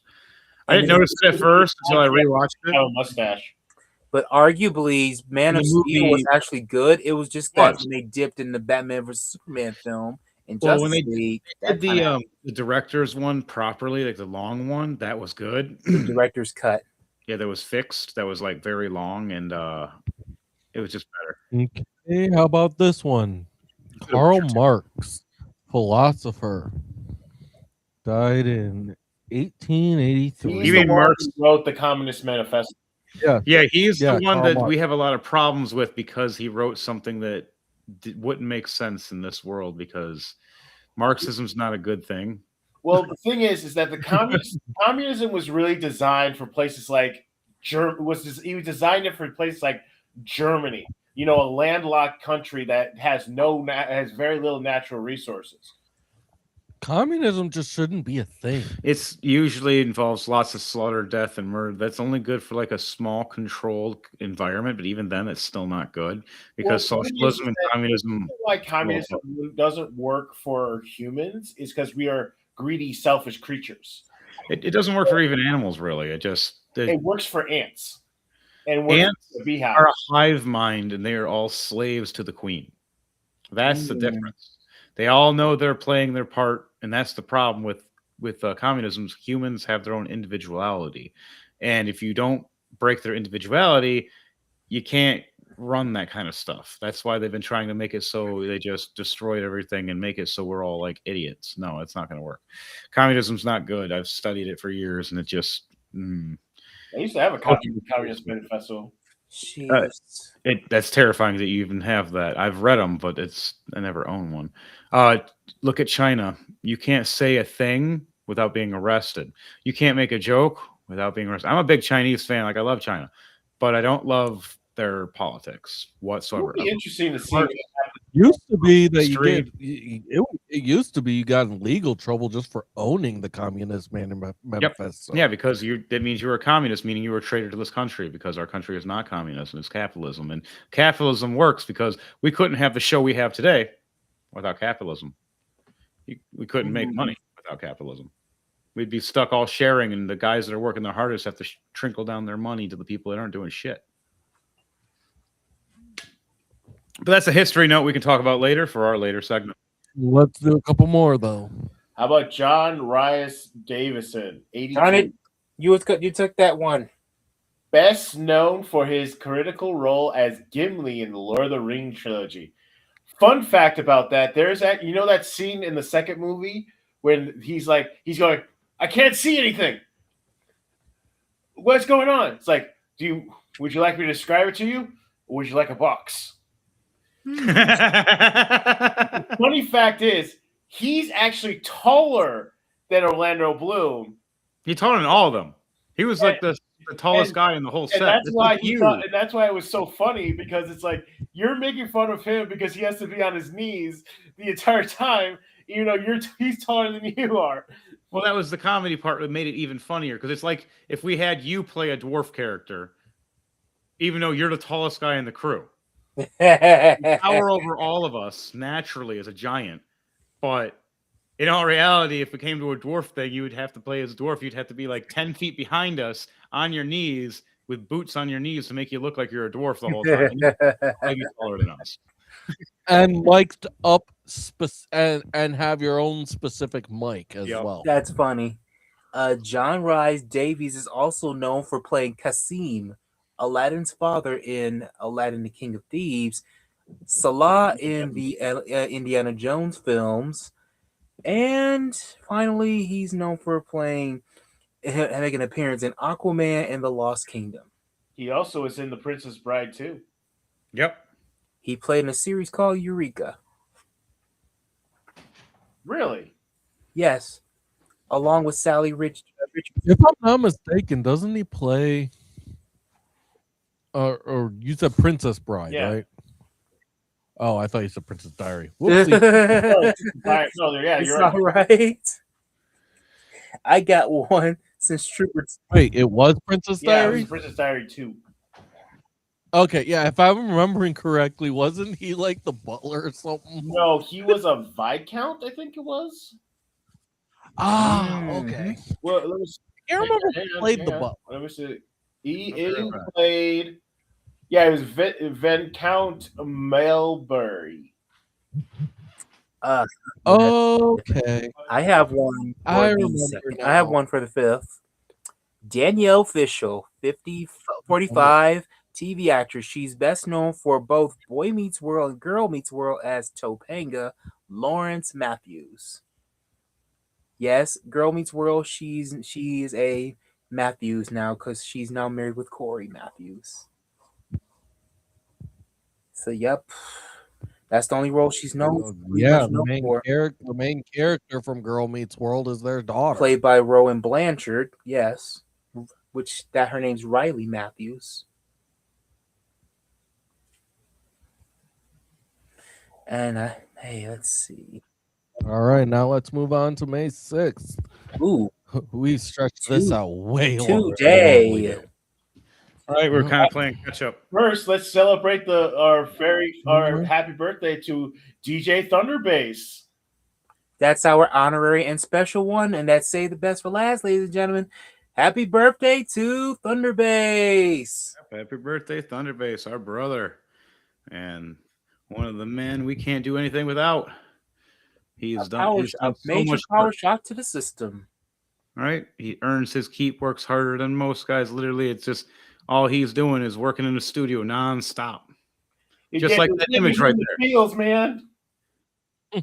He's doing a lot.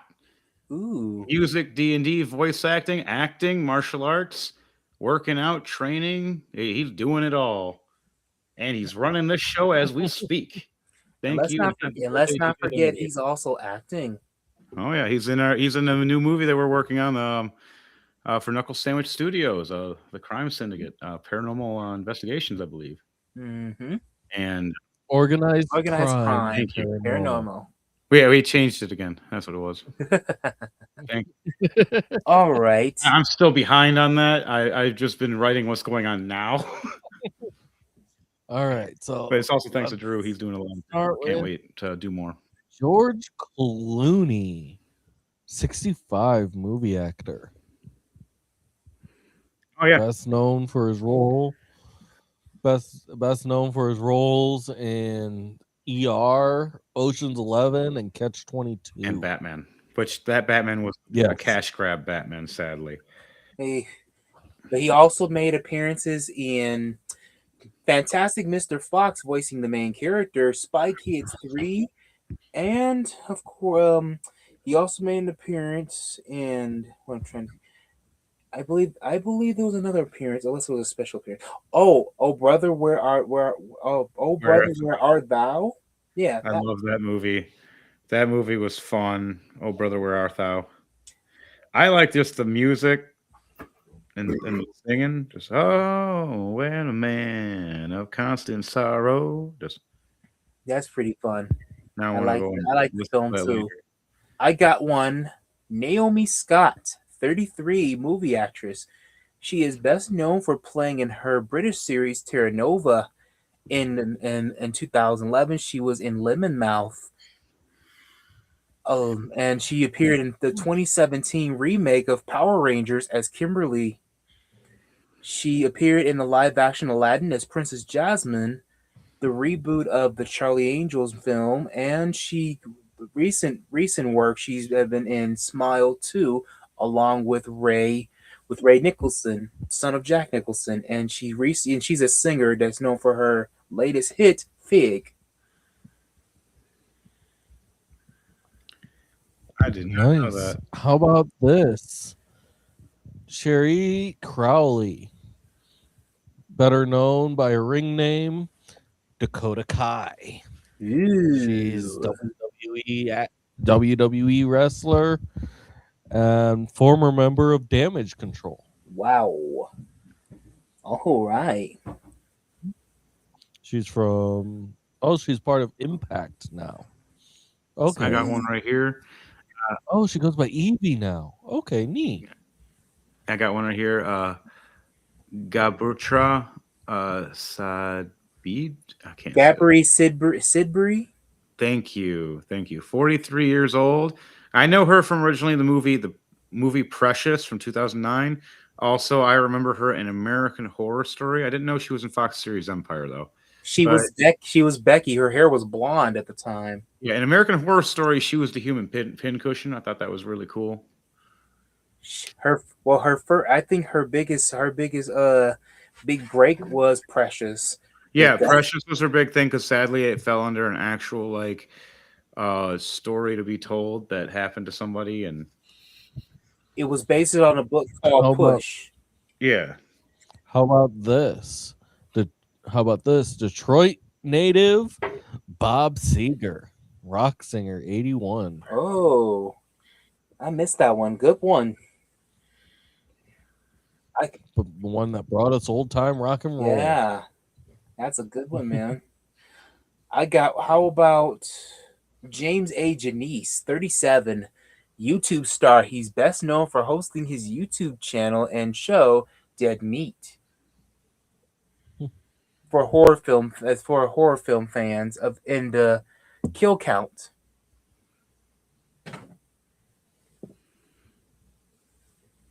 That's pretty cool. And he's a Michigan native, by the way. I love my natives here. All right, who else do we got here? You guys already got that guy. I at least remember that. What about Noah Galvin, 32 TV actor? I don't think anyone got him. The Real O'Neills and Dear Evan Hensel. We were just talking about that earlier too. The title Broadway production of. Yep. If I'm not mistaken, he plays Evan Hansen's friend in that one. Okay, cool. All right, whoa. Let's get like one or two more, and then let's. Oh no! Wait, no. He actually is. He played Evan Hansen, and he actually tied the knot to the lead actor who played Evan Hansen, Ben Platt, since September 2024. No, 2020 is when they got together. Wait, is that 2022 is when they announced the engagement. 2024 is when they actually got married. That's what I meant. I must have misread it. We all mess up, homie. Anywho, I have one. I believe I should have one more in here somewhere. I just missed it. If you can, one more. If not, then we'll end it there. Yep. Anybody got one more left before we shift off from tonight? Sadie Sandler, 20, movie actress. You may know her as the daughter of movie actor Adam Sandler. She's also appeared in some of his films, such as Go With It, That's My Boy, You're Not Invited to My Bath Mezvav, Bedtime Stories, Grown Ups, and she's also appeared in one of the voices of, I believe, young Mavis in Hotel Transylvania. Okay. Well, happy birthday to all you and to all those that we may have forgotten. And happy birthday to you. As of this moment, thank you. But as of this moment, it is time we move on to weather. Ooh, weather. Got to get the weather.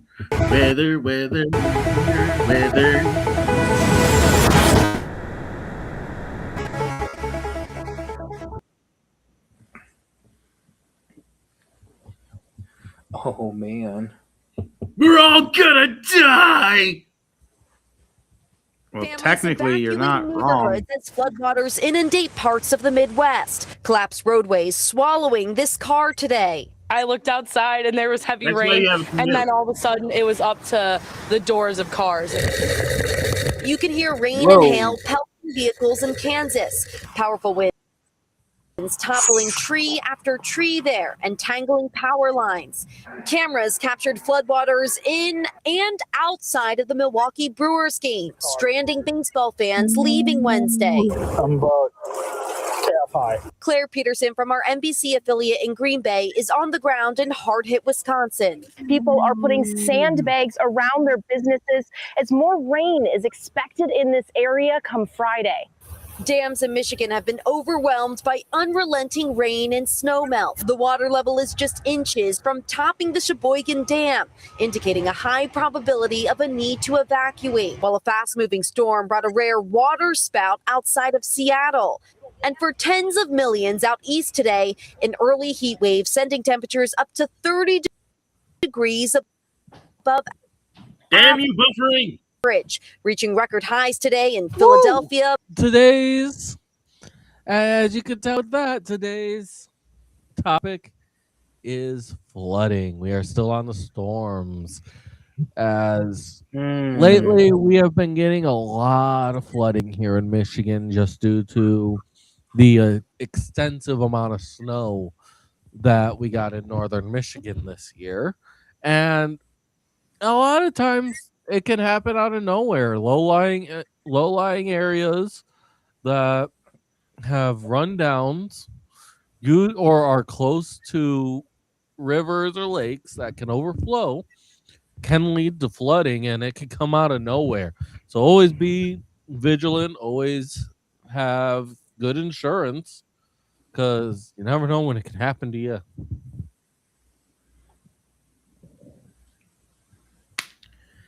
All right, people, be safe on that stuff. Be mindful what you do. Check your weather before you go and do anything. Every time we do a movie shoot or anything, we always check the weather. Sadly, the old movie crews I used to work for never did, and then they got rained out 90% of the time back in the day. It was me that taught them a lot of stuff. Yeah, I didn't have to go to school for that. It's called common sense. So And I many worked problems. for actual movies. So, if that's it for the weather, we'll shift over to a small thing for Warhammer. Then we're going to knock out the politics.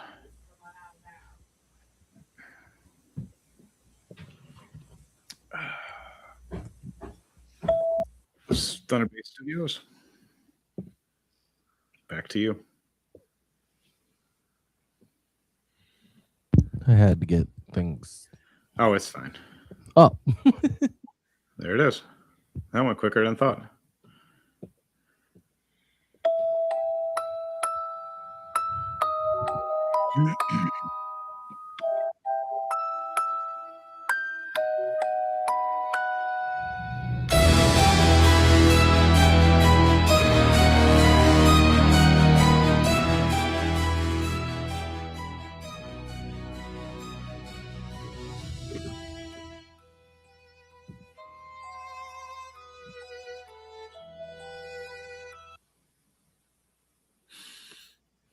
Greetings and salutations. By the grace of the God Emperor and with the blessings of Holy Odos, I've been given permission to tell you this transmission.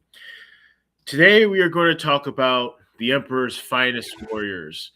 I'm not talking about the Astaris, which we will get to at some point. I'm talking about his first generation super soldiers. We're talking about the ones who helped unify Terra during the Unification Wars. The ones who finished the Unification Wars with a flag over on Mount Agarat. I am talking, of course, about the Thunder Warriors. These soldiers were the first generation of super soldiers that the God Emperor created, giving them muscular. What was it? I know I saw that. Giving warriors, the warrior chieftains and warrior tribes, massive genetic alterations to make them stronger, faster, and more able to not sense pain. But unfortunately, because of during the process, it vastly shortened their lifespan. Not to mention the fact riddled them with cancers and tumors, which also made them go crazy. Of course, you have to allow me to paint a picture of the world these warriors were brought into. Imagine, if you will, the Earth as a barren wasteland where valuable resources like water and other materials, where Earth used to be this golden age of technology where everything was abundance, where we had technologies and that would vastly increase lifespans, give us everything we wanted. And then one day that was all taken away. And for many, many, many, many hundreds of years, all humanity has basically boiled down into savagery and thievery and butchery and worshiping of false gods and being hunted by horrible creatures that came that strife out into the. This was called the Age of Strife, and this is when the Emperor of Mankind first arose to power. Well, he would need an army and as the saying goes, in a world like this, you cannot declare yourself emperor if you do not have the might to back it up. In this case, that is how the Thunder Warriors were created. That's just the world using old technology and genetic engineering of his own mankind and genius. He created 20 regiments of super soldiers known as the Thunder Warriors. Now, these Thunder Warriors are actually technically stronger than the Astartes we know and love. In fact, in some cases, they're actually more durable, stronger, faster, and able to take much more punishment than a normal Astartes. But unfortunately, unlike the Astartes, they did not have the healing factor that they had. They didn't have instant clotting. So they felt the wounds that would normally not even shake a Space Marine would be devastating to them. But because of this, for many, many years, for many, many decades and centuries, the Thunder Warriors fought madly, but because of what happened to them, it vastly shortened. Not only did that vastly shorten their lifespan, they also were plagued with tumors and cancers that ripped their bodies apart. Unfortunately for them, the Emperor knew this, and I personally believe he did the right thing. There's some debate of whether what he did to the Thunder Warriors was the right thing. I'm on the camp of he did the right thing.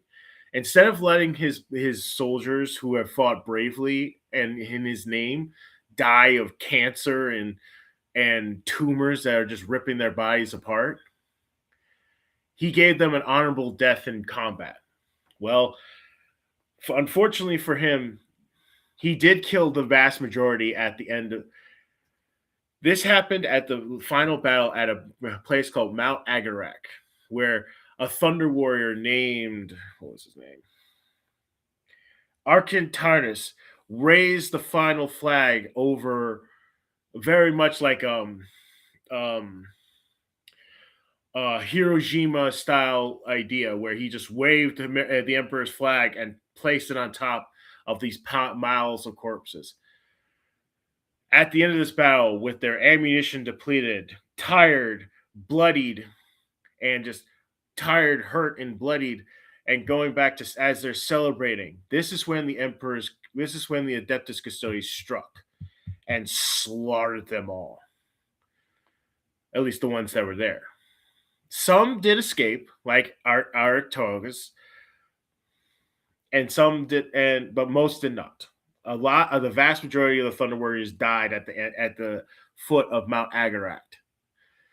And as the saying goes, history is written by the victors. In this case, in historical records in the Imperium, the Thunder Warriors were known as warriors who unified humanity for the greater good, and all died at Mount Agarak. In fact, this was actually furthest from the truth. They were all the Thunder Warriors who did not die at Mount Agarak were all hunted down. So one regiment, I think it was 20 Thunder Warriors strong, were led by, what was his name?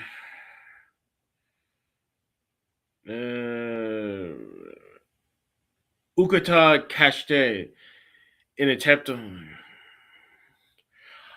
were tried to hold the custodian guard of Constantine Valdor account for what he did, with the aid of the Grand Provost Marshal Ukata. Oh wait, that's the wrong one. But unfortunately, and in fact, we actually talked about this when we talked about Constantine. This was the first debut of the Adeptus Astartes, which in this case it was the Dark Angels who slaughtered the entirety of that 3 million army by themselves, with the Custodian Guard and Constantine Valdor, who fought a massive duel with at the time a Primarch name. Well, let's see if I can find his name.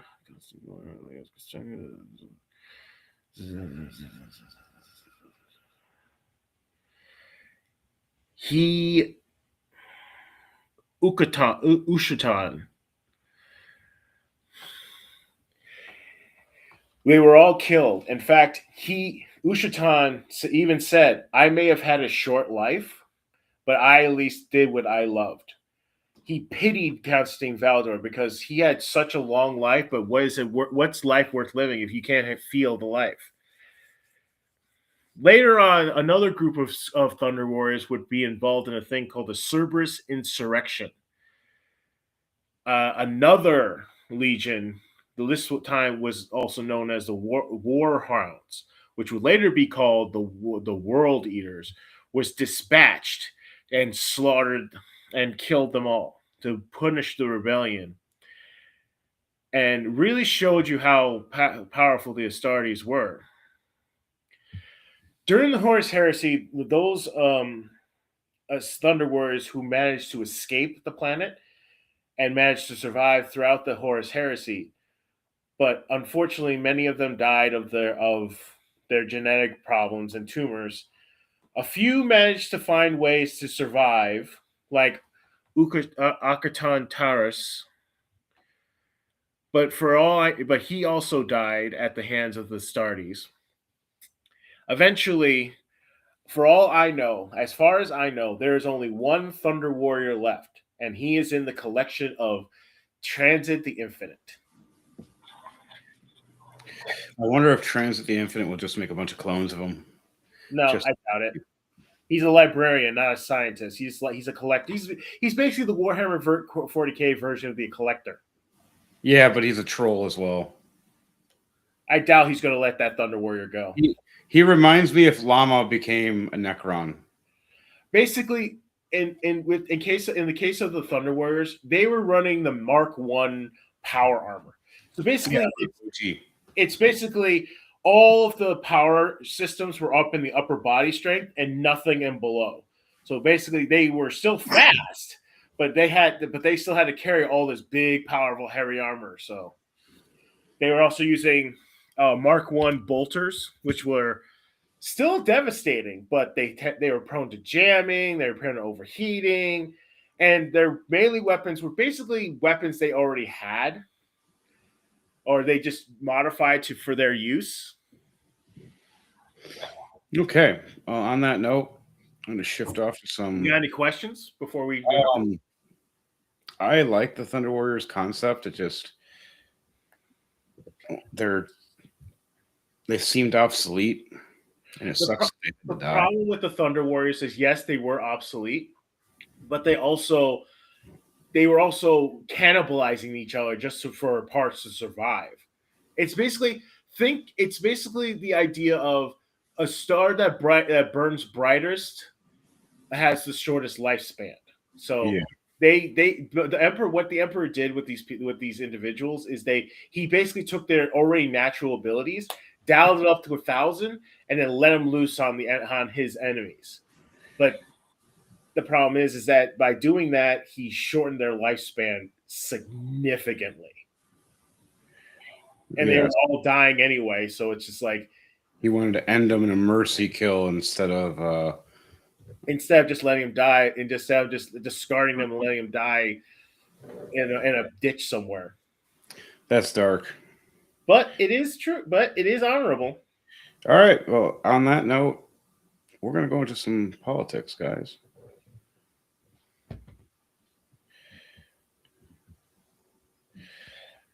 Thunder Base.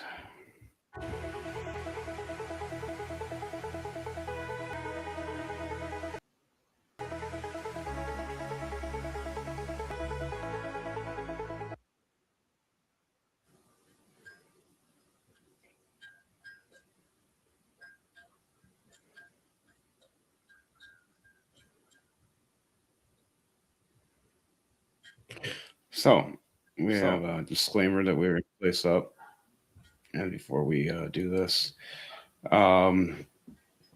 this guy is Nuxtaku Nuxnor, one of my big fans. My wife actually is the one that showed me this guy many years ago. Really cool dude, awesome blue Jew. Is I'm the purple Jew. What's up, blue Jew? I'll call you a homie. You're cool. You're very intelligent because you like to look up things and like to prove people wrong. And so far, he hasn't been really wrong about anything. He's been right about 95% of the time, more than I am. I'm right 75% of the time.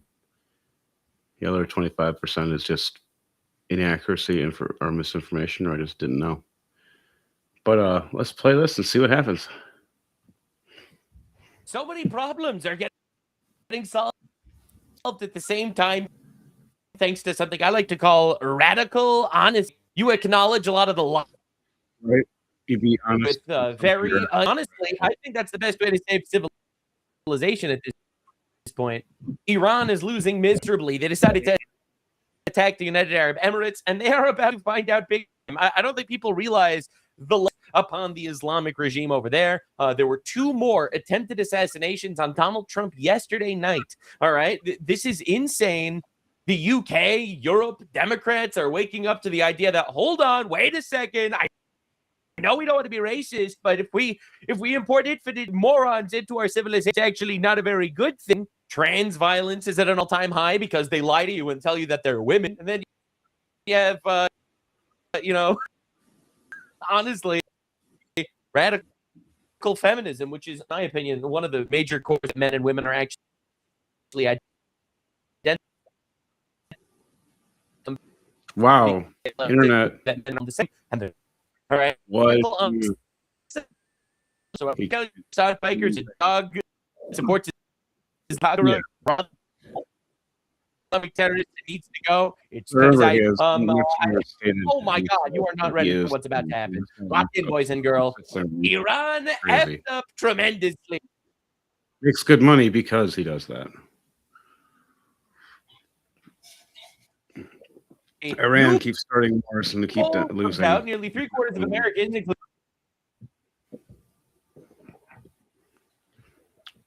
I'm sorry, Nux, but you are. If you can skip forward then and just show some other images, we'll just talk through those. If it's having a loading problem, and then we'll just shift over. No, I was pausing it because you were speaking up. Oh, my bad. I'm sorry. It's easier to hear.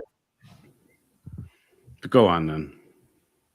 91% of Republicans, 70% of independents say that the U.S. is winning against Iran. All right. Despite the fact that you have a gigantic propaganda machine on the left, CNN, you got all the Pakistani bot farms. No one is buying that an online fringe. All right. Just understand where we are. It's important because a lot of people get lost in the echo chambers and get lost in the PSYOP. Do not let the PSYOP control you. I'm going to prove to you badly these morons are losing tremendously. All right. So, if you just pay attention to what's going on, the United States Navy, Donald Trump actually tweeted this, by the way. United States Navy operational, Air Force operational, missile defense operational. Iran dead, Navy destroyed, Air Force destroyed, defense destroyed.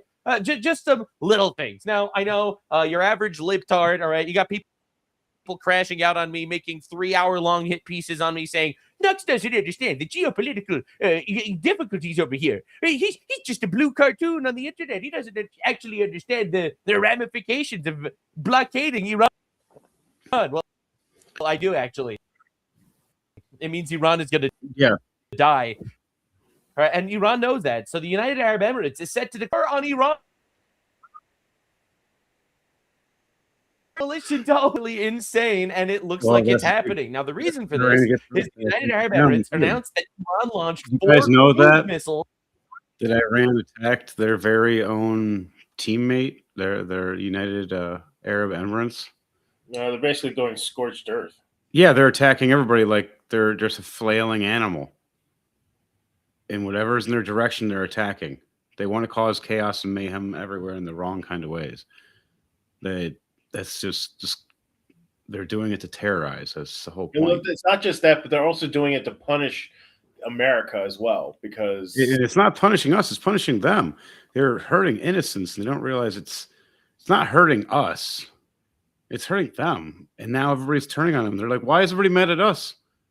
We're doing this because of America." No, we're doing this because you guys won't stop. It's been 47 years since you guys declared war, and we're just still carrying it on. We're ending it now. We're tired of them being sneaky. No more sneaky. Your stealth doesn't work. You need over a stealth of 100 to get near me. But we'll go to the next video. I honestly think that both sides are wrong. Depends on the scenario. Like, we're defending ourselves. We need to stop them. The only ones we've attacked are strategically are only enemies. The only ones, anything involving civilians has been them. They proved it. It's just no one believed it at first until they proved it. Lots of propaganda because people with money. But it's the money that's pushing all of it. That's the problem. It is. It's the greed. All right, let's watch this next one. Mr. Mark, if I might, just tell me about the 22nd Amendment. What does it provide? The 22nd Amendment, Senator, my career has mostly been in criminal prosecution. I haven't had an opportunity to. You should know what the 26th Amendment is, Anyone able to dumbass. help on the 22nd Amendment to the United States Constitution? Wow. Senator, I believe it is the amendment that deals with a two-term limitation on Correct. service It of the states no person shall be elected to the office of the president more than twice. Mr. Mark, is President Trump eligible to run for president again in 2028? No. Senator, without considering all the facts and looking at everything, depending on what the situation is, this to me strikes as more of a hypothetical of something that could be. It's not a hypothetical. Has President Trump been elected That's president the twice? problem. President Trump has been certified the president of the This United man States. is literally Is he eligible to run for a third term? Oh, we're talking about the 2 terms. I would have to. You're only The reason allowed we made that was 2 because terms. the only reason that Two. Democrats seriously. Two. The history of that is Teddy Roosevelt is the reason the Democrats forced and More made a recent Roosevelt, not the cool Roosevelt that was the police chief, the one that was in the wheelchair. Just so for people to know. Oh, Teddy Roosevelt ran numerous times too. It was like 3 or 4 times before he finally died. Elected 4 times. 4 times. Yeah, it was the one. It was the Roosevelt that was in the wheelchair, not the Roosevelt who went up San Juan Hill. That's the difference. Teddy Roosevelt, known as Teddy Bear. No, that's the one that went up San Juan Hill. It's the one you're talking about. Is the one that was in the wheelchair. 4 terms, didn't he? Yeah, it was the one in the wheelchair who went for it. He died in office because I think he had malaria. The one in the wheelchair and the one that went up the hill are the same person. No, there was a second one. I don't think they were named the same thing. I think you're thinking Franklin D. Roosevelt. No, I'm thinking of... That's the only other Roosevelt that was a president. Yeah, because Teddy Roosevelt was separate. He used to box his own people during President's Day and stuff, and messed his own time. I messed up during a No, it's boxing. Franklin D. Roosevelt. It was the 4-term president. So I was partially right. No, it's Franklin D. Roosevelt who was the president who did 4 consecutive terms because he was so successful. He was the one who was fought through World War II. He was in a wheelchair. He actually went. This is how badass this man was. Even though he was sick, he still got into a ship, transported himself across the sea. Remember, this is a time period where planes were not really used as transport as well as efficiently as ours. So he got onto a plane, flew over to Cuba, stopped there, refueled, and get off and do all that stuff. Then flew all the way over there just to get that one iconic picture of him, Winston Churchill, and Stalin. And then I think he shortly died after that. Yeah, he died 3 months later. It's because of the 4-term policy. But the thing is, isn't Franklin and Theodore like related as fifth cousins? Yes, he's I think he was his grandson. Yeah, but it doesn't state anything like what Teddy Roosevelt did, where he actually did run a third time, which was a third party instead, which is something you still can do. You just can't run to the same party, I believe, twice. So, and even then, it's more of they did prove that the other election was stolen, and by law, they were actually supposed to give him back his term. And if he already won presidency after to prove his term, he should be allowed to finish up the term that he was stolen from as well. The point of this one, if you have to pull off law stuff, though. The main reason I put this one on here, I selected this one, is because this man is supposed to be a judge. If you can't even understand that he can't even lawyer record and what the 26th Amendment is, then he should be immediately not nominated. He looks kind of young. Like, he looks more like a lawyer. Like, I don't know. Well, that's the thing. He's trying to become a federal judge, and this is part of the federal judge process. Does he actually have, like, he was talking about law firm stuff and law school stuff. Well, that he's trying to play to a party of one instead of the entire group. He's trying to placate Donald Trump because he wants to be a judge. Because he wants that lifetime seat where he doesn't have to basically has job security for the rest of his life. Yeah, I get where he's coming from. At the same time, I don't understand why he would push like that. He wouldn't be able to run in the proper way. He had to run a third term in a third party. Anyway, continue the video. But yeah. All I need to tell you is the language of the constitutional amendment that makes it clear that no, he is not eligible to run for a third term. Anybody else brave enough to say that the Constitution of the United States prevents President Trump from seeking a third term? And dead silence. Anybody willing to apply the Constitution by its plain language in the 22nd Amendment? I would just explain. Nobody. All right, let's move on. Mr. Mark, if I might. It was stolen, which they did prove it was stolen, that he would be allowed to serve out that term as well. It wouldn't technically be an actual third term, it'd be just one elongated term. So his second term would just be extended. Anyway, next video. That would be it. So let's check out this one. Or a Republican candidate who had a Nazi tattoo and covered it up when he was running for something. And had said all the things that he had said about Black people, about women, about rape, etc. Do you really think there's a world in which Democrats would be like, let's just let bygones be bygones? That's the past. Today's the present. I think we're entering. Woo! And look, he's about to defend it. If you're reading this title, ladies and gentlemen, I know what you're thinking. Democrats supporting a literal man with a Nazi tattoo. So if you guys don't know, I'm leaving and I'm waiting to get on my flight. You turned on CNN here, and I was watching Abby Phillips literally stop the show to talk this man right here, Graham Plattner, who apparently is going to be the next senator for the Democrats in Maine. Janet Mills just dropped out. That's who the establishment Democrats chose. So apparently Democrat voters are rallying around someone who has done some of the things, have said some of the craziest things. You would think that that's true. I just remembered, ladies and gentlemen. I actually just remembered.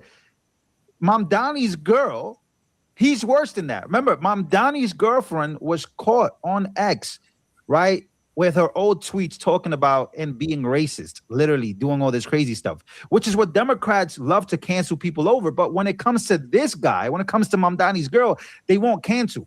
So let's actually go to what happened here, where Abby Phillips is talking about this, because the biggest story here is why Democrats are defending this guy. And they're defending it because the voters are defending this guy and the things that he is saying. And he just said something also very crazy about the Supreme Court's decision and what needs to happen. And this guy's about to hit the Senate for the Democrats. I mean, this is crazy again, ladies and gentlemen. And just take a listen because there's 2 clips here from, and you can tell that is done with this. She loved this. She hates every minute of this. Just watch this. Tonight, as the midterms approach, Democrats are being confronted with how large they want their tent to actually be. Today, Maine Governor Janet Mills, a handpicked candidate of the Democratic establishment, announced that she's suspending her campaign in the state Senate race due to weak fundraising numbers. That's pretty crazy. The primary challenger, Graham Plattner, has consistently led and in fundraising, but the progressive oyster farmer and military veteran has faced significant controversy. On his chest. Where is the Nazi tattoo? Supposedly it's like on his chest.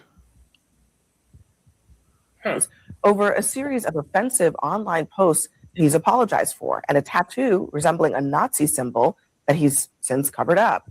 Senate Democrats are brushing off concerns about Plattner's electability, but their enthusiasm over whether to embrace him appeared to vary. Ladies and gentlemen, so this is where it gets bad, because now she's going to press, again, she is going to press Adam Mockler, and she is going to ask the Democrats, and you're going to hear their answer, right? These are some of the Democrats' spokesperson, the people that speak for the Democrats on the CNN panel.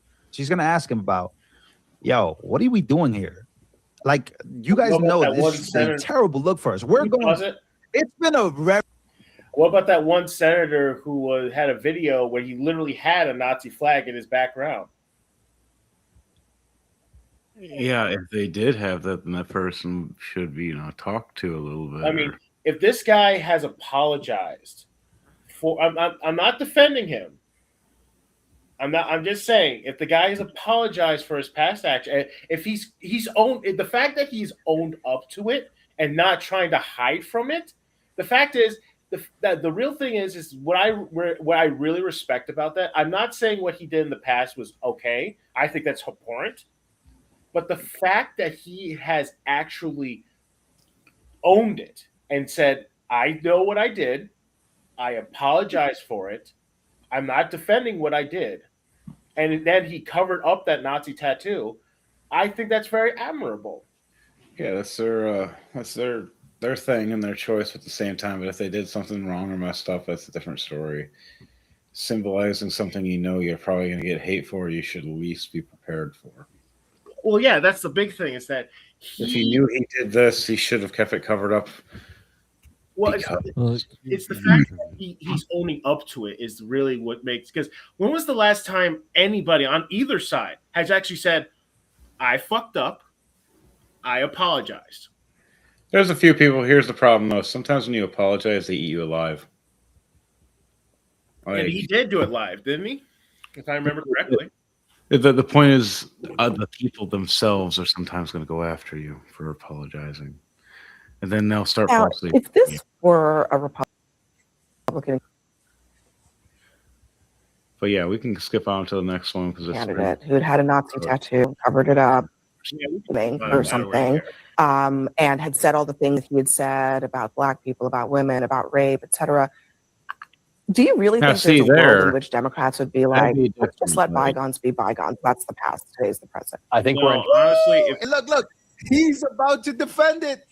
Oh, ladies and gentlemen, you're not ready. He's about to defend this because it shouldn't be the voting is a party look exactly like everything they this time. Now, if this were a Republican candidate who had had a Nazi tattoo, had said all the things that he had said about Black people, about women, about rape, etc., do you really think there's a world in which Democrats would be like, let's just let bygones be bygones? That's the past. Today's the hell present. no. I think we're entering a new era, and we'll see what the day brings. We'll see who wins when the actual election happens. But for the past decade, Democrats have been unified by our opposition to Donald Trump.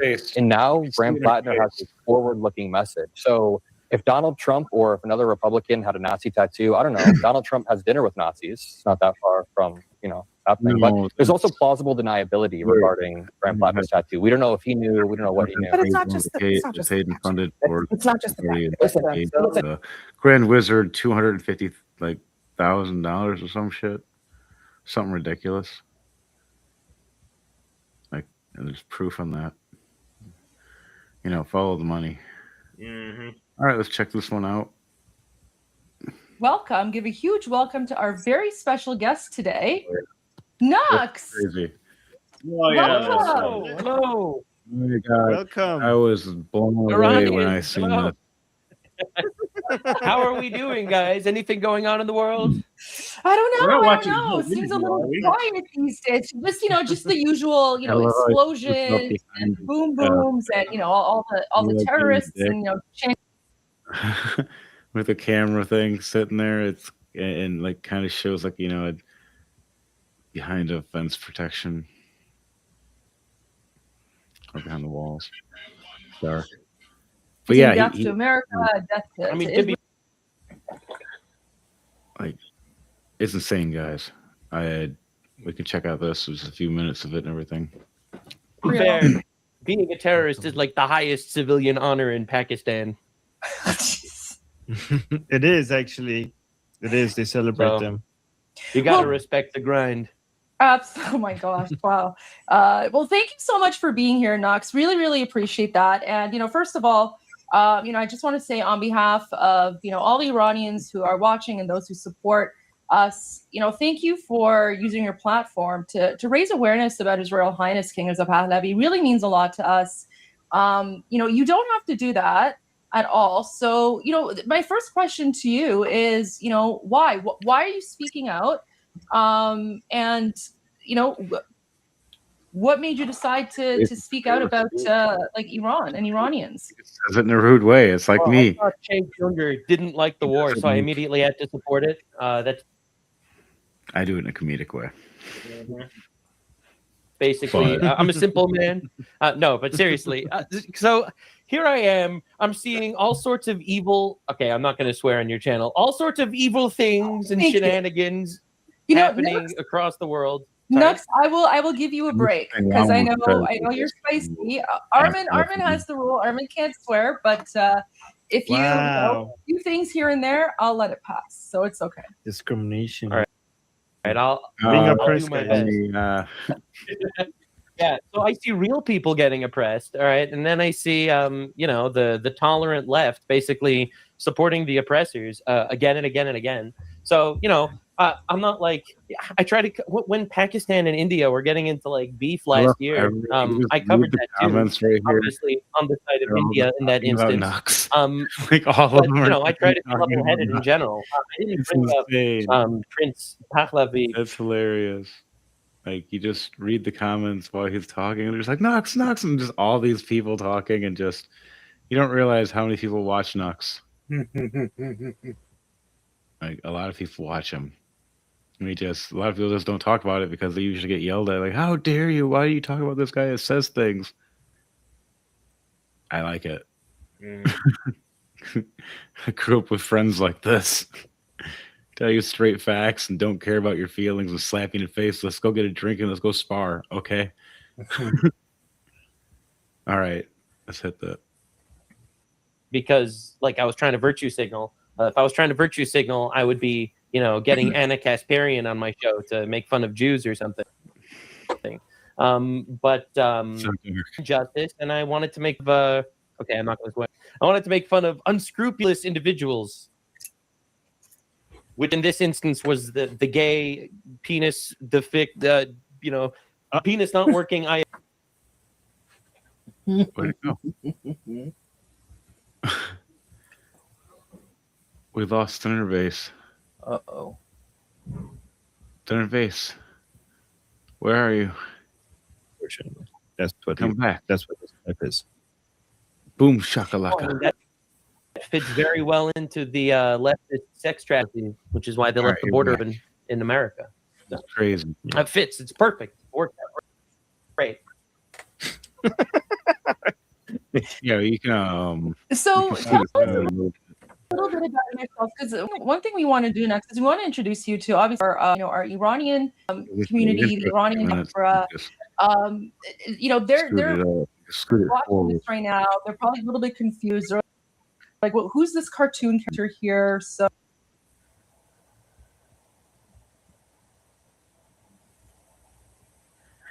Internet. Internet being interneting. Once we get the studio ready, I it'll was be. pausing it to try and hear what you were saying. Oh no, I'm sorry. You were saying something. I just scoot it forward about a few minutes. I'll get into a more of an in-depth conversation. This is more of an intro still, if you don't mind.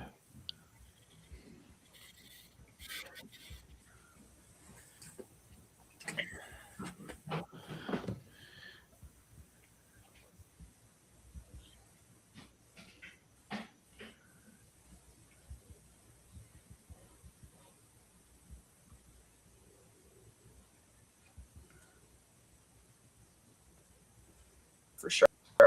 Whoa. Yeah, that's crazy. I didn't know that. That's a crazy backstory. Wow. The hate get to you sometimes? Like, does it bother you? Proof that create false flag events. In fact, the 1979 Islamic Revolution happened because of a false flag event that the communists. Really? Oh yeah, it's called Cinema Rex. Yeah, Cinema Rex. So the false flag always from the Islamist and communist side.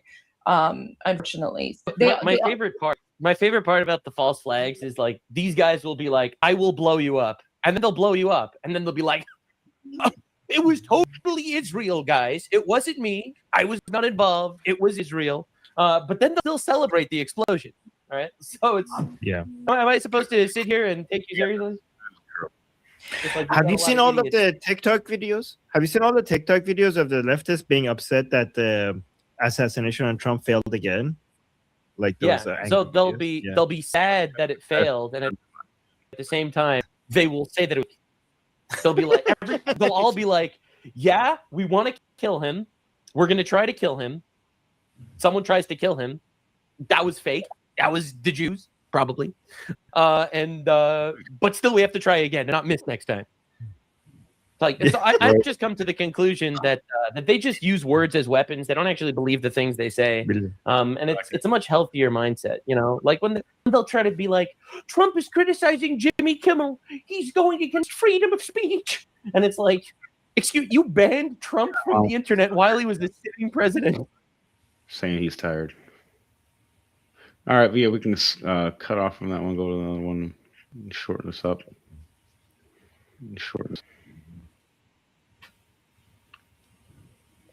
Ghislaine Maxwell lured countless children into Epstein's global pedophile ring. She was found guilty of sex trafficking and sentenced in our courts. But the Trump admin moved her to a minimum security facility, a club-fed facility. And whistleblowers tell us that she is being waited on hand and foot. Now, Republicans on the Oversight Committee are openly floating the possibility of a pardon for Ghislaine Maxwell. I would never give her. This woman organized the rape of 14-year-old girls. Trust me, if she gets out, she's disappearing.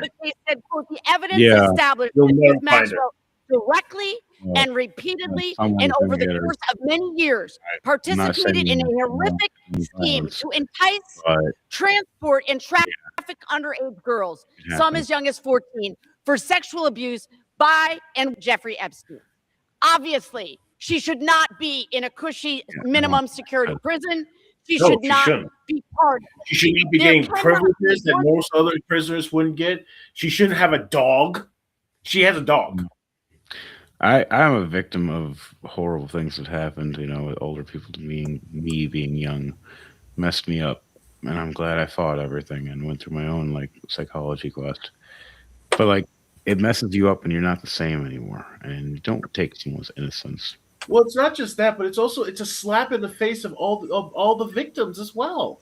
That's what I'm just saying. These people who fought, the victims who are fighting tooth, nail, and claw to hold people like Ghislaine Maxwell to account for what happened, who are fighting to get more of the Epstein files released, to help everybody who's in the Epstein class to account, even if it's just so that all they have to do is pay a fine or do something to make sure that justice is served.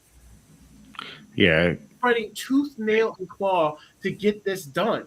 And the fact that they fight this hard just to get basic justice, shows you how broken our system is. I agree. That's something that we've been dealing with for a long time, and the bad guys have been getting free after if they supposedly get sentenced and they just get released not too long after. It's not right, or they get to live like kings. And it's basically become, our system is basically money talks and bullshit walks.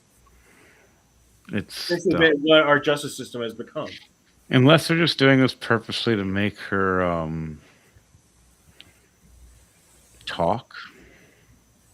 The thing is that the idea that they even can contemplating pardoning her to get her to give up some basic information. Oh, trust me, Henry. She probably has some crony somewhere with all her emails, with all of her stuff, waiting for the day for her to give a signal so that if they get it to release. She has a ton of dirt on a lot of very powerful people, and she is just waiting. She literally saying, "Get me out, or this stuff goes to the papers." I would just, teach people a lesson to show what the truth is. But I just let her release in general pop and see what happens. Yeah, it would make a big thing of chaos. All right, let's go to this next one and then wrap this up. Check it out, everyone. Long as I suspected, We still have the 3 anti-Trump videos protests after in this. DC today featured people who were busted. They're leaving now. I knew they weren't. A hilarious video and a very serious video. So please stick with me, ladies and gentlemen. Today was the Democrats' Communist May Day protest. Well, they just call it May Day, but when we looked around and we saw a line of people who skipped out on work, a bunch of teachers skipped out on work, a bunch of things were happening where students also left school to go protest President Trump. But then when you look, you saw communist flags everywhere. And this is where it gets very serious, because there is a very serious agenda. And again, communistusa.org. There is the DSA. This is that story I was telling Democrat you about Socialists of yesterday. America, and then there's the Communists of America. Where is this coming from? Who is funding this? We'll talk about that in just one moment, because that's where this gets serious. Make sure to smash the like button. Let me got the notification for the video. Now let's go to the irony behind it. So Trump decided to, again, troll, invade. So apparently all these May Day protesters who are supposed to be coming out on the first day of May, who are usually all the ones who are screaming "No Kings," right? During the No Kings protest is proud, ladies and gentlemen. And you won't believe what Trump did with Marine One. So this is the protest right outside of the White House. And again, ladies and gentlemen, look at what Trump decides to do on Marine One. Take a look at this. Is under attack.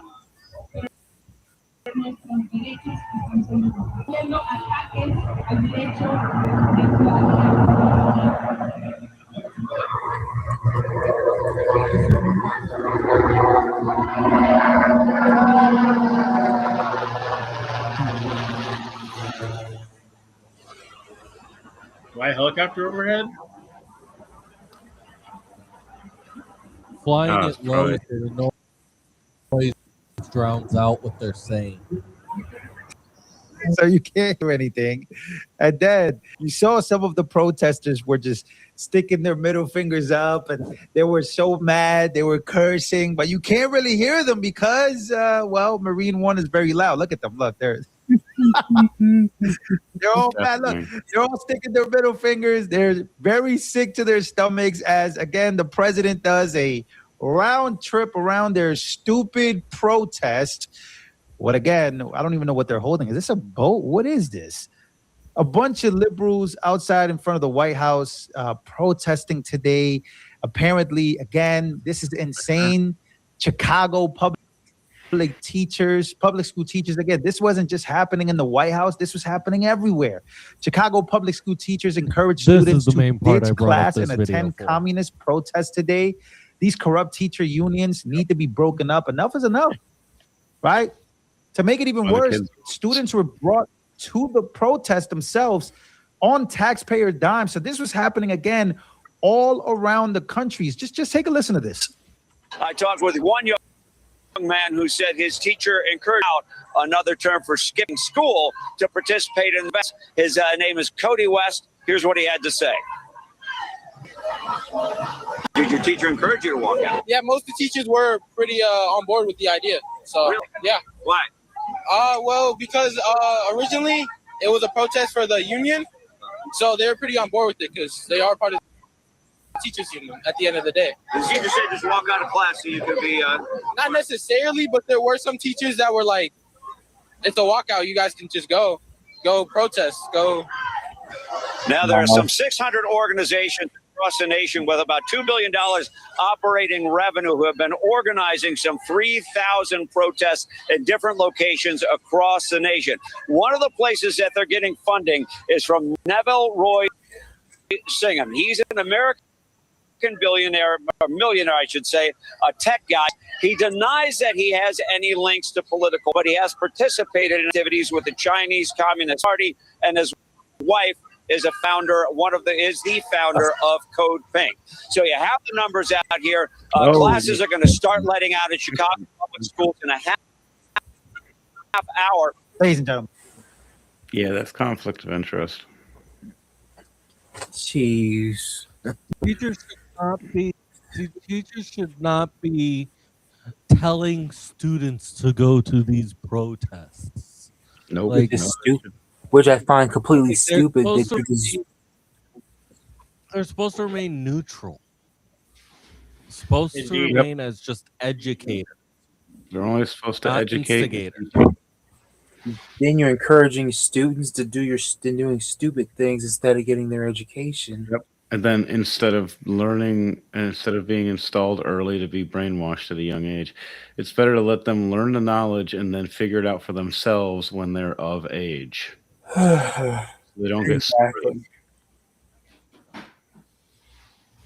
I was forced into both sides at a young age, looked at everything and figured it out and deduced things, and then created the Purple People Party here with the family. That's why I'm in the middle. Yep. Let's hit it, homie. My mother, who's a Republican, my dad's who's a Democrat. New York has run out of money, and this is a disaster for the subway. New York City faces a budget crisis of a historic magnitude.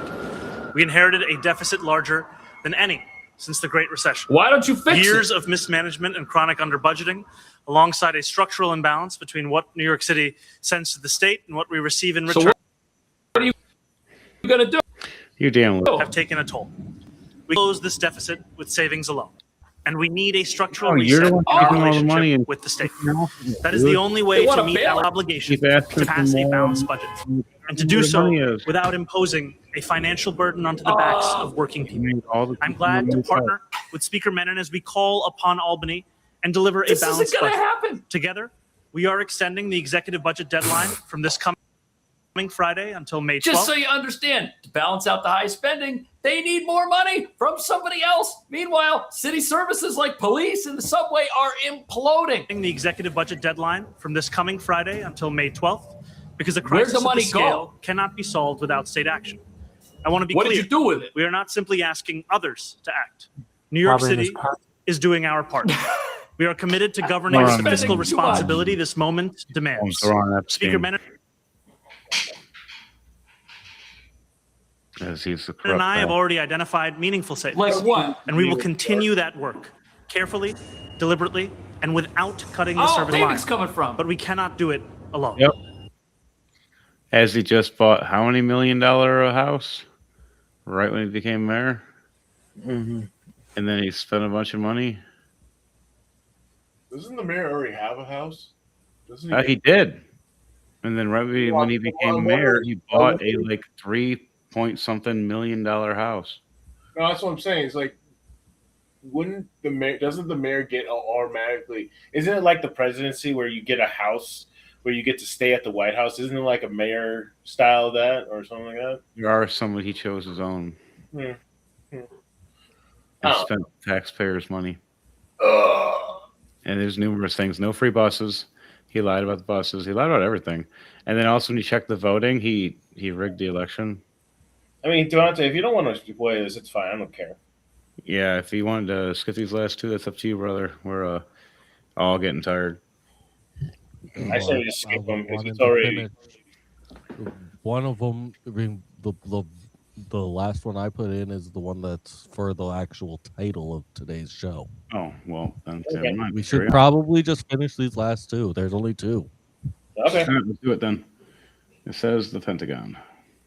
The Pentagon told commercial satellite companies to hide the damage that Iran's done to American military bases, and we just got our first real look at what they were hiding. A new Washington Post investigation analyzed over 100 high-resolution satellite images released by Iranian state media, and they verified them using a European satellite system that the U.S. can't censor. What they found was at least 228 buildings, vehicles, aircraft, and pieces of equipment that were destroyed or damaged at 15 U.S. military bases across the Middle East. So we're talking about living quarters for troops, fuel storage, hangars, Patriot air defense systems, radar arrays, and a satellite communications hub at the largest U.S. base in the Middle East. Even destroyed an E-3 surveillance plane that the Air Force kept parking in the same exposed spot on the runway until Iran finally hit it. And 7 U.S. service members have been killed at these bases since the war started, and over 400 have been wounded. The HQ of the entire Fifth Fleet has been so badly damaged that the headquarters relocated to Florida and may never return. You had experts telling the Post that the Iranian strikes were precise, saying no random craters indicating misses, and that's because Russia's been giving Iran intelligence on U.S. targets. And as far as the Pentagon's response to all this, they pushed back, calling the assessment misleading, but they declined to give specifics.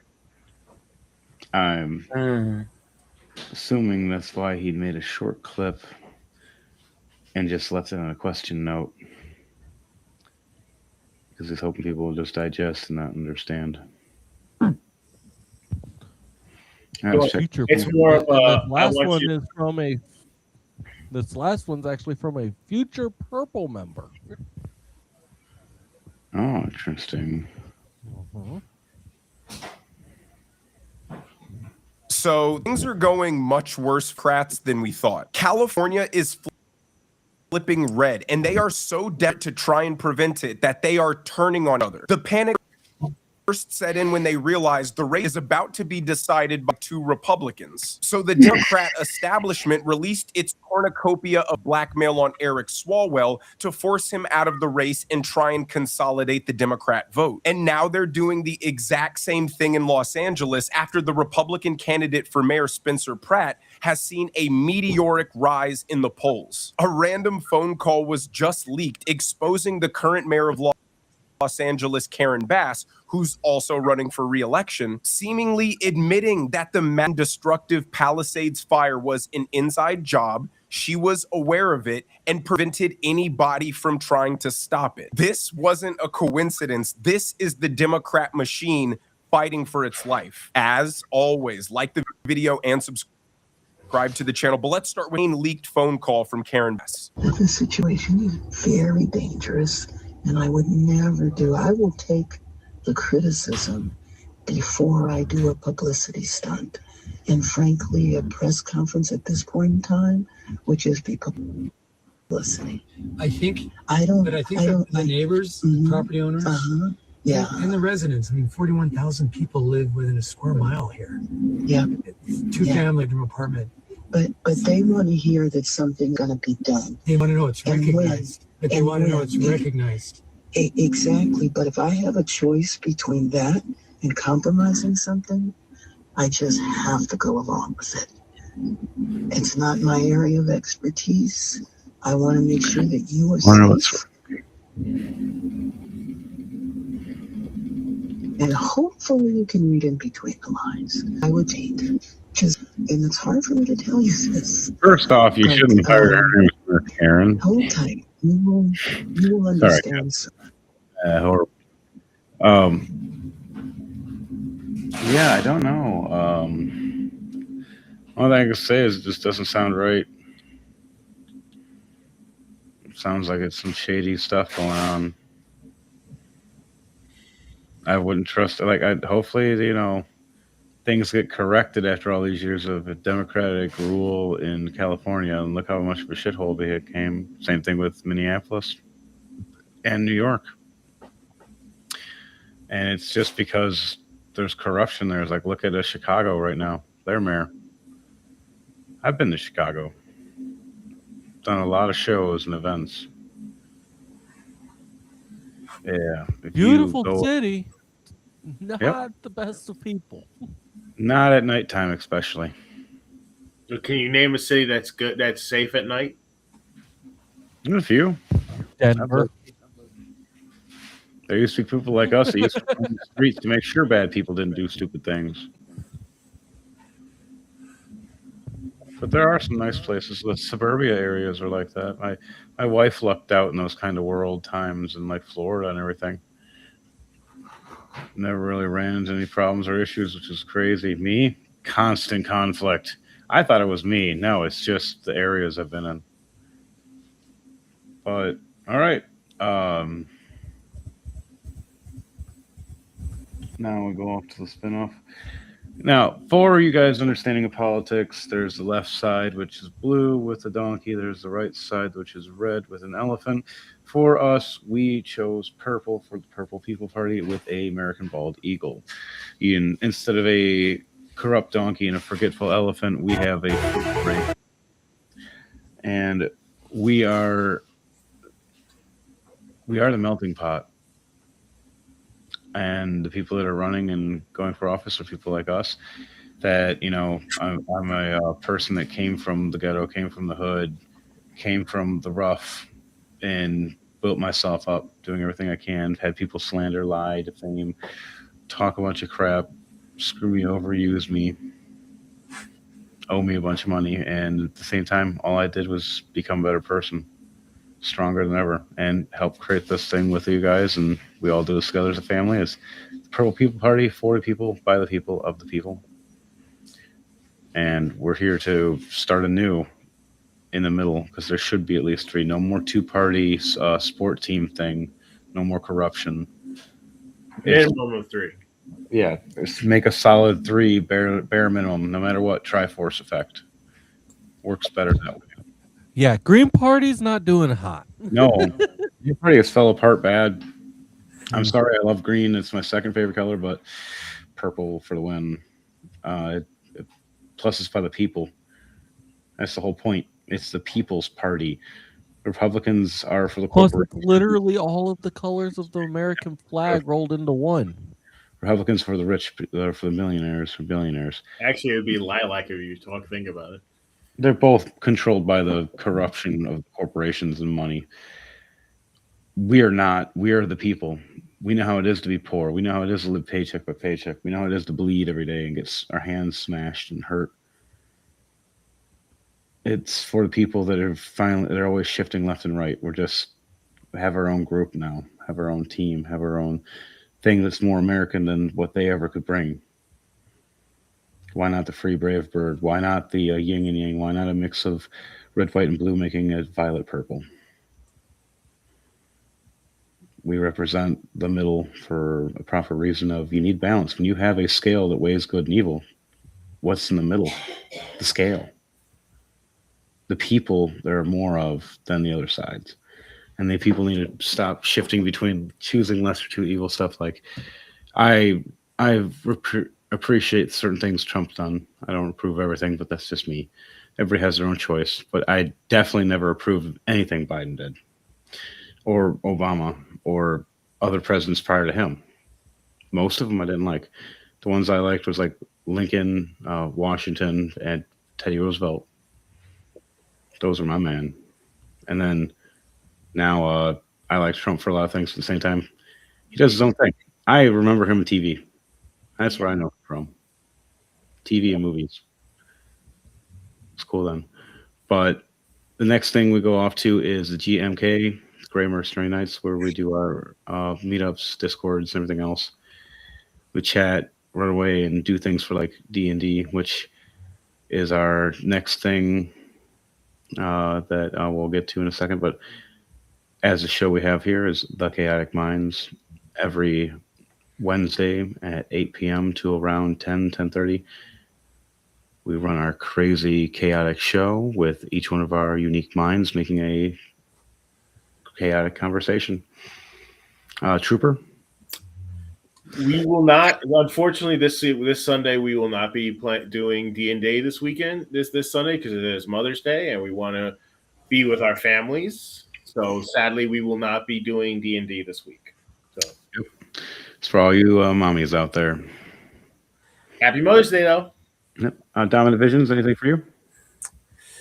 No, that'll be all. Actually, I was just gonna piggyback on what Dark Trooper says here. That yes, there will be no D&D on Mother's Day, May 10th, but we will continue if possible, May 17th at 6 p.m. Oh yes, that's going to be an interesting show. And then we also have the CEO, Chaotic Era Odyssey. The world is chaotic. It is a new era. It is our Odyssey. And with that, Thunderbase Studios, anything left to say?